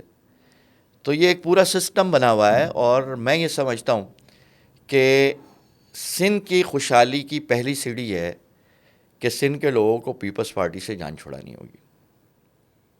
پیپلز پارٹی سے جان چھڑے گی تو ان میں بھی ایسا نہیں کہ سب برے ہیں, بہت اچھے لوگ بھی ان میں شامل ہیں. میں نے کچھ کی مثالیں بھی دیں. جب اچھا سسٹم بنے گا تو وہ اچھے جتنے لوگ ہیں ان سب کو انشاءاللہ ہم اپنے ساتھ لے کر آگے بڑھیں گے. اچھا, آپ نے پورا وہ چین بتائیے. پیسے ملتے ہیں, اس سے اسمبلی چلتی ہے, پھر اسمبلی میں جو قانون سازی ہوتی ہے وہ افیکٹ ہوتی ہے, اور اسمبلی دوبارہ وہ پیسے یا جو بھی ہے وہ این جی اوز کو دیتی ہے جس سے ایک ایجنڈا بنے, اور پھر یہ پوری سائیکل چل رہی ہے. اب اس پوری سائیکل میں ایک عبدالرشید ایک ایم پی ہے پوری اسمبلی کے اندر. آپ کے مطابق آپ نے بڑی ایفرٹ کی اور آپ نے بڑے ہرڈلز کیے, لیکن واٹس نیکسٹ, مطلب آگے کیا ہونا ہے؟ مطلب یہ کیا نیکسٹ اسمبلی کے اندر آئی ڈونٹ نو کہ آپ ہوتے نہیں ہوتے, عبدالرشید 1 ہوتے ہیں, 4 ہوتے ہیں, 3 ہوتے ہیں, 0 ہوتے ہیں, کیسے رکے گا یہ معاملہ؟ یہ تو بہت بڑا, مطلب آپ نے کرٹیکل بات کی ہے کہ بھائی یہ تو پورا ایجنڈا بیسڈ ہے, تو اس پورے نظام کے اندر کیا ہوگا پھر؟ اس میں میرا خیال ہے کہ کراچی نے ہمیشہ چیزوں کو ٹریک دینے کے لیے فیصلے کیے ہیں. پچھلے بلدیاتی انتخاب میں جس طرح جماعت اسلامی کے پیچھے لوگ کھڑے ہوئے ہیں, اور اس وقت جماعت اسلامی پورے ملک کی نمبر 1 پارٹی ہے جس کے سب سے زیادہ کینڈیڈیٹ ہیں. اس کے بعد مسلم لیگ نون, اس کے بعد پی پی, پہلے پی ٹی آئی تھی, اب جماعت اسلامی ہے جو پورے ملک کی نمائندگی کو اس وقت لیڈ کر رہی ہے, اب لوگوں سے ووٹ مانگ رہی ہے. اگر جماعت اسلامی کو لوگوں نے ووٹ دیا اور یہ منتخب ہو کر آیا, اور میں دیکھ رہا ہوں کہ کم از کم سندھ حکومت ہمارے بغیر نہیں بن رہی, ہم انشاءاللہ بہت بڑا مینڈیٹ کراچی حیدرآباد سے لے کر آنے والے ہیں. شہر کے سندھ کے دیگر شہری علاقوں سے بھی نمائندگی ہمارے پاس ہوگی, اور حکومت کوئی بھی بنائے اصولوں پر چلے گی, سروسز فراہم کرے گی, عوام کی اعتماد اور ان کی امنگوں کو کا سودا نہیں ہونے دیں گے. جماعت اسلامی کو دیا ہوا ووٹ فروخت نہیں ہوگا, جاگیرداروں کی خوشامد اور ان کے چرنوں میں نہیں ڈالا جائے گا, بلکہ جماعت اسلامی جب حکومت میں آئے گی. اور میں آپ کو بتاؤں کہ میں اس 5 سال standing committee works and services کا چیئرمین رہا. ایسا نہیں ہے کہ 100% بگاڑ موجود ہے, کیونکہ نظام میں بگاڑ غالب ہے تو اچھے لوگ بھی وہاں پسے جا رہے ہیں. اندر بیٹھے ہوئے ہیں لوگ, روکنا چاہتے ہیں, کرنا چاہتے ہیں, لیکن اس سسٹم پہ غلبہ اس وقت چوروں کا ہے, کرپٹوں کا ہے, اور اس کا حل صرف جماعت اسلامی کے پاس ہے. وہ لوگ کہتے ہیں نا کہ کرپشن زدہ نظام ہے, تو کرپشن زدہ نظام کو کوئی کرپٹ آدمی تھوڑی ٹھیک کرے گا. اس کے لیے تو عبدالرشید, حافظ نعیم, معراج الہدیٰ جیسے ایماندار لوگوں کو اسمبلیوں میں بھیجنا پڑے گا. یہی لوگ اس کرپٹ نظام کو تبدیل کریں گے. لوگ کہتے ہیں کہ حقوق نہیں مل رہے, تو حق غضب کرنے والے تو حقوق نہیں دیں گے.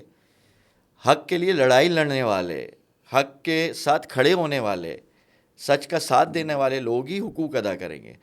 تو اس لیے میرا خیال ہے کہ جو بات پہلے پچھلے 77 سالوں میں صرف جماعت اسلامی کر رہی تھی, اب وہ پورے ملک کے لوگ کر رہے ہیں, عوام کر رہی ہے. پنجاب کا آدمی ہو, بلوچستان کا آدمی ہو, سندھ کا ہو, کراچی شہر میں بسنے والا ہو, KPK میں ہو.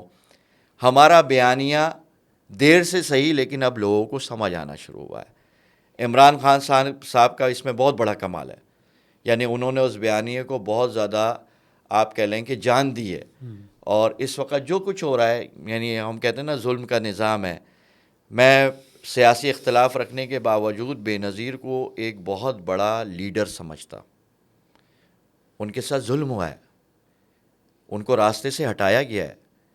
عمران خان ایک اچھا لیڈر تھا, کھرا تھا, ٹھیک ہے, اس کے ساتھ ٹبر سارا چوروں کا تھا, سارے ٹانگا پارٹی کے لوگ اس کے ساتھ مل گئے تھے جو مشکل وقت میں اس کو چھوڑ کے چلے گئے. ہم یہ سمجھتے ہیں کہ ہم وہ لوگ ہیں کہ ایسے جتنے اچھے لوگ اس ملک کے اندر ہیں, ہم ان کی پروٹیکشن کا بھی باعث بنیں گے اور ان کو دوبارہ میدان میں لے کر کے بھی آئیں گے. اچھا, بہت زبردست آپ کے دعوے, بہت ساری چیزیں. آپ نے پچھلے اسمبلی ٹینیور کے اندر آپ MPA تھے, آپ اپوزیشن میں تھے. واٹر کمیشن کے پاس آپ کیوں چلے گئے بھائی؟ اتنی آپ کے پاس نہ اختیار نہ کچھ. آپ اپنی کانسٹیچوئنسی کے لیے واٹر کمیشن کے پاس کیوں آپ کو جانا پڑا؟ پانی وانی نہیں مل رہا تھا؟ دیکھیں, میں ظاہر سی بات ہے جن مسائل زدہ علاقے کا ہے, بہت مشکل, میں یہ سمجھتا ہوں پورے پاکستان کا سب سے مشکل ترین حلقہ جو ہے وہ میرا حلقہ تھا, لیاری. ایک طرف گینگسٹر, دوسری طرف منشیات فروش, تیسری طرف پینے کا پانی نہیں, سروسز نہیں, بے روزگاری, گراؤنڈ تباہ, بدامنی, رہزنی, سب کچھ. اس میں ایک عبدالرشید MPA بن کر آ گیا, تو اس کا مطلب ہے کہ لوگ مجھ سے امید رکھتے ہیں, اور ان کی امید پوری کرنے کے لیے میں ہر اس حد تک جاؤں گا کہ جہاں تک ممکن ہے میرے لیے. میں نے ان سارے مسائل کو لے کر اسمبلی میں جاتا رہا, بزنس کرتا رہا. ڈینائی کرتے تھے, میں کہتا تھا پانی چوری ہو رہا ہے, لیاری کا یہ کہتے تھے نہیں ہو رہا. اچھا, پانی چوری ہاں, کیسے؟ یعنی نعمت اللہ خان جب سٹی ناظم تھے, ویسے تو کراچی کے اندر پانی کے دونوں پروجیکٹ جماعت کے دیے ہوئے, K2 عبدالستار اغوانی نے بنایا, K3 نعمت اللہ خان نے بنایا. لیکن نعمت اللہ خان نے 100 MGD واٹر پلانٹ K3 بنایا جب, تو اس میں 10 MGD پانی کراچی کی قدیم اور پرانی آبادی یعنی ماں لیاری کے لیے مختص کیا. ماں کو پیاسا نہیں دیکھ سکتے تھے, حالانکہ لیاری میں اس وقت کوئی چیئرمین جماعت اسلامی کا نہیں تھا, کونسلر تھے, لیکن 100 میں سے 10 MGD مختص کر دیا گیا. 10 MGD پانی کے لیے 7.5 کلومیٹر لائن انہوں نے ڈالی تھی, جو لیاری ندی کے اندر سے ہوتی ہوئی بکرا پیڑی لیاری تک آتی تھی. پیپلز پارٹی کے وزیر بلدیات نے اس میں 42 کنیکشن چوری کے لگوائے اور انڈسٹریل ایریا سے اس کے پیسے لیے. کوئی کروڑ میں بیچا, کوئی 1.5 کروڑ میں بیچا, کوئی 2 کروڑ میں بیچا. نعمت اللہ خان سے جب پانی دیا تو 7 فٹ ہائٹ پر لیاری میں پانی ملتا تھا. ہم وال چیک کرتے تھے, پریشر کھولتے تو 60 فٹ. جب MPA بنا میں, تو پانی کا بحران تھا, میں ایکسین وغیرہ کو لے کے میدان میں اترا, تو میں نے جب وال چیک کیا تو وہ 1 فٹ 1.5 فٹ پانی آتا تھا. سارا رات بیٹھ جائیں, ادھر سے پانی 8 فٹ پہ چل رہا ہے عیسیٰ نگری سے, اور لیاری پہنچتے پہنچتے 1 فٹ رہ جاتا ہے. تو اس کا مطلب ہے کہ پانی کہیں جا رہا ہے نا. تو پھر میں نے ایکسیئنس کی منت کی, سماجت کی, کہیں ڈنڈا گھمایا, کہیں شور ڈالا, پھر مجھے پتہ چلا کہ یہ کام ہے. پھر میں لیاری ندی میں اترا, سرویز کروائے, ویڈیوز بنائی, ساری فائل تیار کی. اور امیر مسلم ہانی نے اس وقت واٹر کمیشن لگایا ہوا تھا, تو میں وہاں گیا اور میں نے کہا کہ میں MPA ہوں. تو انہوں نے کہا MPA بھی ہماری کمیشن میں آ رہا ہے, تو اسمبلیاں کیا کام کر رہی؟ میں نے کہا وہ نہیں کر رہی, تبھی میں آپ کے پاس آیا ہوں. انہوں نے میری بات ساری سنی, اور میرا کلیم یہ تھا کہ لیاری کا پانی چوری ہوتا ہے. اور MD واٹر بورڈ اور وزیر بلدیات وہاں بلائے گئے, تو وہ ڈینائی کرتے تھے کہ یہ نہیں ہوتا ہے. میں نے ویڈیوز فراہم کی, سرویز دیے. تو امیر مسلم ہانی نے مجھ سے یہ پوچھا کہ اس کا حل کیا ہے. میں نے کہا اس کا حل صرف ایک ہے, اس کو کہ ہماری لائن کو باہر نکال دو, اوور گراؤنڈ کریں. اور میں ویسے ریزولوشن منظور کروا چکا ہوں ریہیبلیٹیشن کی, لیاری کی سروسز کو بہتر کرنے کی, تو آبادی کے حساب سے پانی کا ڈایا بھی بڑھایا جائے, گنجائش بھی بڑھائی جائے. تو انہوں نے کہا کیسے ہوگا؟ میں نے کہا عیسیٰ نگری سے شروع ہوگا اور لیاری تک آئے گا. یہ 7.5 کلومیٹر کا ٹنل بنائے, اس ٹنل کے اوپر لیاری ایکسپریس وے کے ساتھ ہمارا پائپ اوپر سے چلا کے آئے. عوام خود نگرانی کرے گی, پھر دیکھتے ہیں کون مائی کا لال ہمارے پانی کی لائن کے اندر کنیکشن لگائے گا. تو امیر مسلم ہانی نے 10 دن کا ٹائم دے کر کے 4 رکنی کمیٹی بنائی. ٹھیک ہے. اس میں ایم پی عبدالرشید, اچھا, پیپلز پارٹی کے وزیر بلدیات سعید غنی, اور M D water board Asadullah Khan, اور امیر مسلم ہانی نے اپنا ایک فوکل پرسن اس میں شامل کیا. اور انہوں نے سعید غنی اور ایم ڈی واٹر بورڈ کو پابند کیا کہ 10 دن کے اندر یہ مسئلہ حل کریں. 10 دن کے بعد عبدالرشید بھائی یہ بتائیں گے, صاحب یہ بتائیں گے کہ یہ مسئلہ حل ہو گیا. ہم نے اللہ کا شکر ادا کیا, ان کا بھی کیا, اور ہم آ گئے پر امید ہو کر کے. ایک دن گزرا, دوسرا گزرا, تیسرا گزرا, چوتھا گزرا, چھٹا دن آ گیا, کسی نے کوئی رابطہ ہی نہیں کیا. جب میں نے معلوم کیا تو ایم ڈی واٹر بورڈ صاحب امریکہ گئے ہوئے تھے اپنی بیٹی کے پاس. وزیر بلدیات کی طرف رجوع کی تو پتہ چلا کہ وہ ترکی گئے ہوئے بچوں کو گھمانے کے لیے.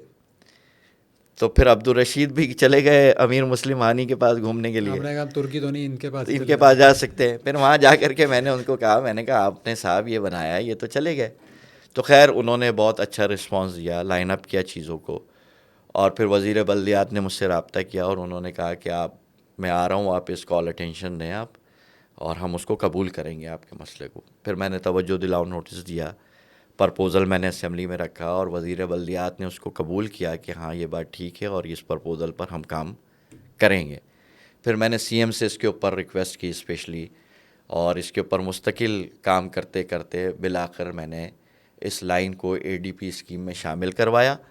1 سال انہوں نے اس کو ان اپروو اسکیم میں رکھا.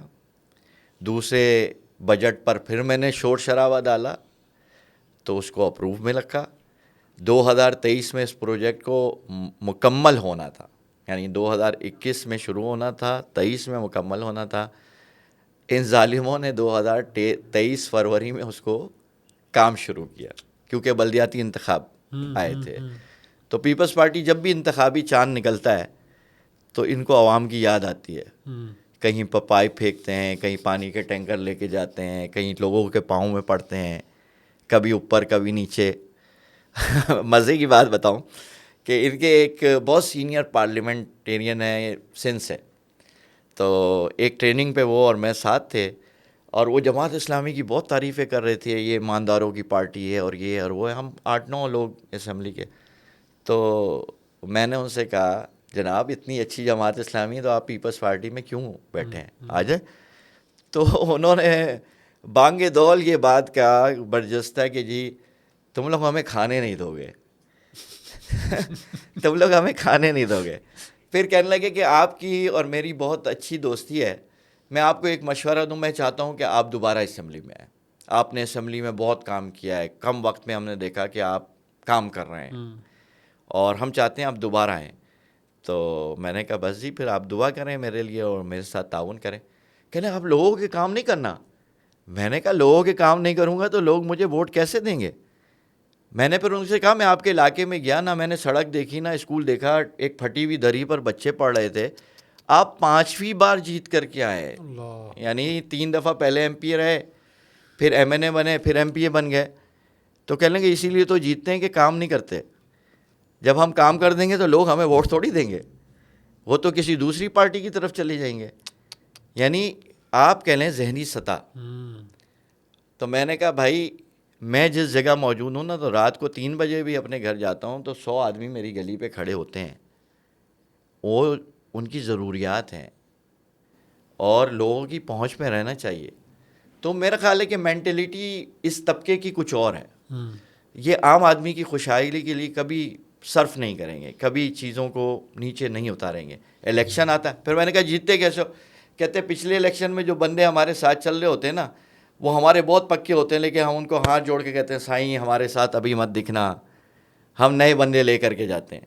جب نئے بندے لے کر کے جاتے ہیں تو لوگ ہم سے شکوہ کرتے ہیں کہ سائیں تم نے ہمارا کام نہیں کیا, یہ نہیں کیا, وہ نہیں کیا. تو ہم کہتے ہیں کہ جی ہم نے تو فلاں کو کہا تھا, اور وہ ہے پھر 2 گالیاں دیتے ہیں فلاں کو. اور جو لوگ کہتے ہیں سائیں تو بہت اچھا ہے, اس کا کوآرڈینیٹر خراب تھا. اوکے. تو اس طرح پھر آخر میں 100 میں سے 2 کے کام کرتے ہیں, اور 98 لوگوں کو امید ہوتی ہے کہ اب کام شروع ہو گیا ہے تو اگلی دفعہ ہو جائے گا. تو یہ تماشا اور یہ ڈرامہ چلتا رہتا ہے. اچھا, اتنے پورے سفر میں آپ نے دوست بھی بڑے بنائے پیپلز پارٹی میں اور سب کچھ, دشمن بھی بنائے ہوں گے یقیناً. تو کبھی کوئی تھریٹننگ کال آئی ہو, مطلب یہ تو تشدد ہو, لیکن کبھی پرائیویٹ نمبر سے کال آئی ہو بھائی آپ یہاں سے گزر رہے ہیں, آپ ذرا اپنے آسرے پہ رہیں؟ میرا یہ خیال ہے کہ وہ پرائیویٹ نمبر سے فون کرنے والوں کو یہ پتہ ہے کہ جب لیاری گولوا بارود کے اندر بھی موجود تھا تو ابرو رشید ان گلیوں میں نکلتا تھا تو لالے ہوں یا مامے ہوں وہ سب دیوار کی طرف منہ کر لیتے تھے. جماعت اسلامی کا اتنا احترام موجود ہے. جماعت اسلامی نے 10 سالہ گینگسٹرز کے دور میں برج کا کردار ادا کیا, دونوں قوموں کے درمیان مصالحت کی کوشش کی. عملاً سیاسی جماعتیں معطل ہو گئی تھیں, لیکن جماعت اسلامی ریلیف کی ایکٹیویٹیز کرتی رہی, راشن دیتی رہی, میڈیکل کیمپ چلاتی رہی. تو میرا خیال ہے کہ پرائیویٹ نمبر والے ہوں یا ڈائریکٹ نمبر والے ہوں, ان کو یہ پتہ ہے کہ یہ جھکنے دبنے والی چیز لوگ نہیں ہیں, یہ جماعت اسلامی کے لوگ ہیں. اچھا, آپ نے اس کی ریلیف کی چیزیں بتائیں کہ آپ لوگ وہ کرتے رہے اس دوران. کیا آج بھی پتہ لگے ایم پی اے بننے کے بعد آپ نے وہ سب ریلیف کا کام چھوڑ دیا ہو, کیا آج بھی وہاں پہ کوئی آپ پبلک کے لیے other then your M P A capacity, چاہے وہ الخدمت چاہے وہ آپ کی پارٹی, اس کے تھرو کچھ کر رہے ہیں, کچھ انیشیٹوز ہیں؟ دیکھیں اس وقت الحمدللہ لیاری میں ایک بہت بڑا ویلفیئر ہب بن گیا ہے جماعت اسلامی. میں 2012 سے عملاً جماعت اسلامی میں اسلامی جمعیت طلبہ سے فارغ ہو کر کے, اور آتے ہی میں نے پی او بی کے تعاون سے سفید موتی کے آپریشن کا سلسلہ شروع کیا. پچھلے مہینے جب ہم نے کمپائل کیا تو ان 10 سالوں میں ہم نے 25,000 سے زائد لوگوں کا آپریشن کروایا لیاری کے, فری آنکھوں کا, فری. اس وقت جماعت اسلامی کے 6 میڈیکل سینٹر چل رہے ہیں لیاری کے اندر, دانتوں کا علاج ہو, بچوں کا علاج ہو, ساری سروسز ہیں. آنکھ کی اسکریننگ کے مستقل کلینک 9 ہیں لیاری میں, اور سب اپنی مدد ہم چلا رہے ہیں اپنے لوگوں کے ساتھ مل کر کے. بیٹھک اسکول نیٹ ورک کے عنوان سے 10 کیمپس ان 5 سالوں میں قائم کیے ہیں ہم نے لیاری میں. 150 سے زائد لوگوں کے محلوں میں بور کروائے ہیں, پینے کے پانی کے جو کرائسس سے ہم نے لیاری کو نکالا ہے, اس میں اس کا بہت بڑا کنٹریبیوشن ہے. ہمارے ہاں اسکول, مدارس, بہت انڈسٹریل ہوم, یعنی 6 اس وقت انڈسٹریل ہوم ہیں ہمارے, جن میں بچوں, لڑکیوں کے لیے سلائی کڑھائی. اور میں آپ کو بتاؤں کہ بنو قابل وغیرہ کا سلسلہ تو پورے شہر میں چل رہا ہے. 10,000 بے روزگار نوجوانوں کو انرول کر رہے ہیں, ان کو ہنرمند بنائیں گے, مختلف ٹریڈز میں ڈپلومہ کرائیں گے, مائکرو فائنانس بزنس بغیر سود کے لون فراہم کریں گے, کر رہے ہیں, اقدامات اٹھا رہے ہیں. اور یہ جماعت اسلامی کا منشور بھی ہے کہ بے روزگاری الاؤنس سرکاری سطح پر دیا جائے, اور ہم نے یہ طے کیا ہے کہ ہمارے ڈپلومے اور اس کی نوکری کے درمیان جتنا فاصلہ ہوگا, 6 مہینے کا ہو, 1 سال کا ہو, 2 مہینے کا ہو, اس کو پاکٹ منی ہم فراہم کریں گے تاکہ وہ اپنے روزگار کے لیے کچھ بہتر سروسز دے سکے اور بوجھ نہ پڑے کسی پر, فیملی پر نہ ہو. ایک نوجوان کسی اسٹریس میں آ کے منشیات کی طرف نہیں جائے. الحمدللہ الخدمت کے تعاون سے بہت بڑا کام چل رہا ہے لیاری کے اندر, پی او بی کے تعاون سے چل رہا ہے, ہیلپنگ ہینڈ کے تعاون سے چل رہا ہے, اور ہم سروسز فراہم کر رہے ہیں, لوگ ہمارے ساتھ ہیں. اچھا, آپ نے لیاری ریہیبلیٹیشن پروجیکٹ کی بات کی اور پانی کے انیشیٹو کو بتایا. لیاری کا مسئلہ کیا صرف پانی ہے؟ دیکھیں میں جب آیا تھا نا تو الیکشن میں ہم پتھروں پہ چل کر کے جاتے تھے کمپین چلانے کے لیے, نیچے سیوریج کا پانی چل رہا تھا. 5 سال کے بعد الحمدللہ سڑکیں ہیں. انہوں نے اے ڈی پی اسکیم کے اندر فلائی اوور لی مارکیٹ کے اوپر ڈالا ہوا تھا, جس کی کوئی ضرورت نہیں تھی, کھانا تھا کیونکہ ایک اسکیم تھی, اس کو کھانا تھا. میں گیا, سسٹینیبل ڈیولپمنٹ گولز کے ٹاسک فورس کا ممبر بنا, میں نے اس اسکیم کو کنورٹ کروایا سڑکوں پر, 11 روڈ میں تبدیل کروا دیا اس فلائی اوور کو. میں نے جتنی سیوریج کی لائنیں تھیں اس کو اپ گریڈ کروایا. 36 ضائع لائنیں سیوریج کی لیاری کے اندر ڈالی گئی ہیں. امید ہے وہ انڈر گراؤنڈ ہی ہوں گی, اور ہاں انڈر گراؤنڈ ہے کیونکہ سیوریج کی تو لائنیں یہاں پر. ہاں, لیکن میں نے کہا نا کہ جماعت اسلامی کے پاس صلاحیت بھی ہے, قابلیت بھی ہے, ایمانداری بھی ہے. میں اپوزیشن بینچ پہ بیٹھ کر بے اختیاری کا رونا نہیں روتا رہا. میں حکومت کے ساتھ بھی مثبت رابطے رکھتا تھا تاکہ لوگوں کو سروسز فراہم کریں. اپوزیشن بھی بہت سخت کرتا تھا. میں نے پیپلز پارٹی کی کرپشن کے جتنے اسکینڈل تھے بانگے دوہل بیان کیے کہ الیکٹرک اس وقت سوئی گیس کا بہت بڑا مسئلہ ہے. میں آپ کے پاس آنے سے پہلے ابھی انہی کے ساتھ بیٹھا تھا, ایم ڈی سوئی گیس کے ساتھ, عمران منیار صاحب کے ساتھ. 1350 کلومیٹر سینٹرل زون کی ریہیبلیٹیشن لائن جو ہے وہ ہم نے اسمبلی میں بلا کر کے, بیٹھا کر کے, پریولیج دے کر کے ان سے وہاں منظور کروائی. اس کا ایک فیز ڈی ایچ اے کا تھا, وہ اس وقت چل رہا ہے. دوسرا فیز 400 کلومیٹر لائن لیاری کا ہے. اچھا. اور اس میں مختلف ڈائیاں کی ہیں, اور ابھی ضابطہ اخلاق ہے الیکشن کا, تو ہماری بھی خواہش ہے کہ اس کو لوگ سیاسی مقاصد کے لیے استعمال نہ کریں. اس میں میری بہت کوششیں اور محنتیں شامل ہیں. تو الیکشن کے فوراً بعد انشاءاللہ ریہیبلیٹیشن کا کام یہاں شروع ہو جائے گا. آج میں نے ایک اور پرپوزل جمع کرایا سوئی گیس کے اندر, گارڈن, رام ساموی, رنچوڑ لائن, کھارا دار, حاجی کیمپ, اولڈ حاجی کیمپ, یہ سارے علاقے, گارڈن ویسٹ کے, ساؤتھ کے, ایسٹ کے, اور یہ سولجر بازار سے شروع ہو کر کھارا دار تک کی پوری پٹی. اس کے لیے میں نے جمع کرایا پرپوزل, جو تیسرا فیز ہے پارٹ 3. اس کے اندر 465 کلومیٹر کا ہے, اور اس کو 25-24 کے بجٹ میں اس پرپوزل کو شامل کریں گے. تو سیوریج کی لائن, پانی کی لائن, گیس کی لائن, ان تینوں پر الحمدللہ کام کیا ہے. اور 35 سال کا بگاڑ 5 سال کے اپوزیشن ممبر کیسے پورا کرتا, تو اس لیے اس کی کنٹینیوشن ضروری ہے. اور میں اس وقت صوبائی اسمبلی کا کینڈیڈیٹ بھی ہوں, اور میں این 240 سے قومی اسمبلی کا بھی کینڈیڈیٹ ہوں, اور پذیرائی بھی موجود ہے الحمدللہ, لوگوں کی محبتیں اور اعتماد بھی شامل ہیں, اور امید رکھتا ہوں کہ ایک بھاری مارجن سے کامیاب ہو کر. آپ کی پرفارمنس بہترین, بہت زبردست, آپ نے کام بتائے بھی, گنوائے بھی, اور اگر آپ کی کمیونیکیشن ہو گئی ہے ووٹر سے تو بہت اچھا رزلٹ آپ کو مل سکتا ہے. لیکن جہاں پہ رزلٹ عموماً طے ہوتا ہے ادھر سے کیا وائب ہے آپ کو؟ میرا یہ خیال ہے کہ بہت ساری چیزیں خود لوگوں کو سمجھا دیتی ہیں. 5 سال پہلے جب میں انتخاب جیت کر کے آ رہا تھا, یعنی الیکشن شروع ہوا تھا, تو ابھی میں کینڈیڈیٹ اناؤنس نہیں ہوا تھا, مجھے دبایا جا رہا تھا. مجھے کہا جا رہا تھا پی ٹی آئی میں چلے جاؤ, آپ بہت اچھے کینڈیڈیٹ ہو, ادھر جیتو گے نہیں, وہاں چلے جاؤ, وہاں چلے جاؤ. تو میں ان سے کہتا میں کینڈیڈیٹ ہے ہی نہیں, میں تو تنظیمی ذمہ دار تھا اپنی پارٹی کا. جب میں کینڈیڈیٹ بن گیا تو دوبارہ مجھ سے کہا گیا ہم تو کہتے تھے آپ کینڈیڈیٹ ہوں گے. مجھے تو لگ رہا تھا شاید حافظ نعیم کو انہوں نے کہا مجھے کینڈیڈیٹ بنا دے, لیکن ہمارا جمہوری نظام, جب میں کینڈیڈیٹ تو مجھ سے کہنے لگے آپ ایم ایم اے کے پلیٹ فارم سے آئیں گے تو آپ نہیں جیتیں گے. تو میں ان سے کہتا تھا ہارنے کی تو ہمیں پریکٹس ہے, کوئی مسئلہ نہیں ہے, جیتیں گے تو ہمارے لیے کچھ انہونی ہوگی. بہرحال وہ ایکسرسائز چلتی رہی.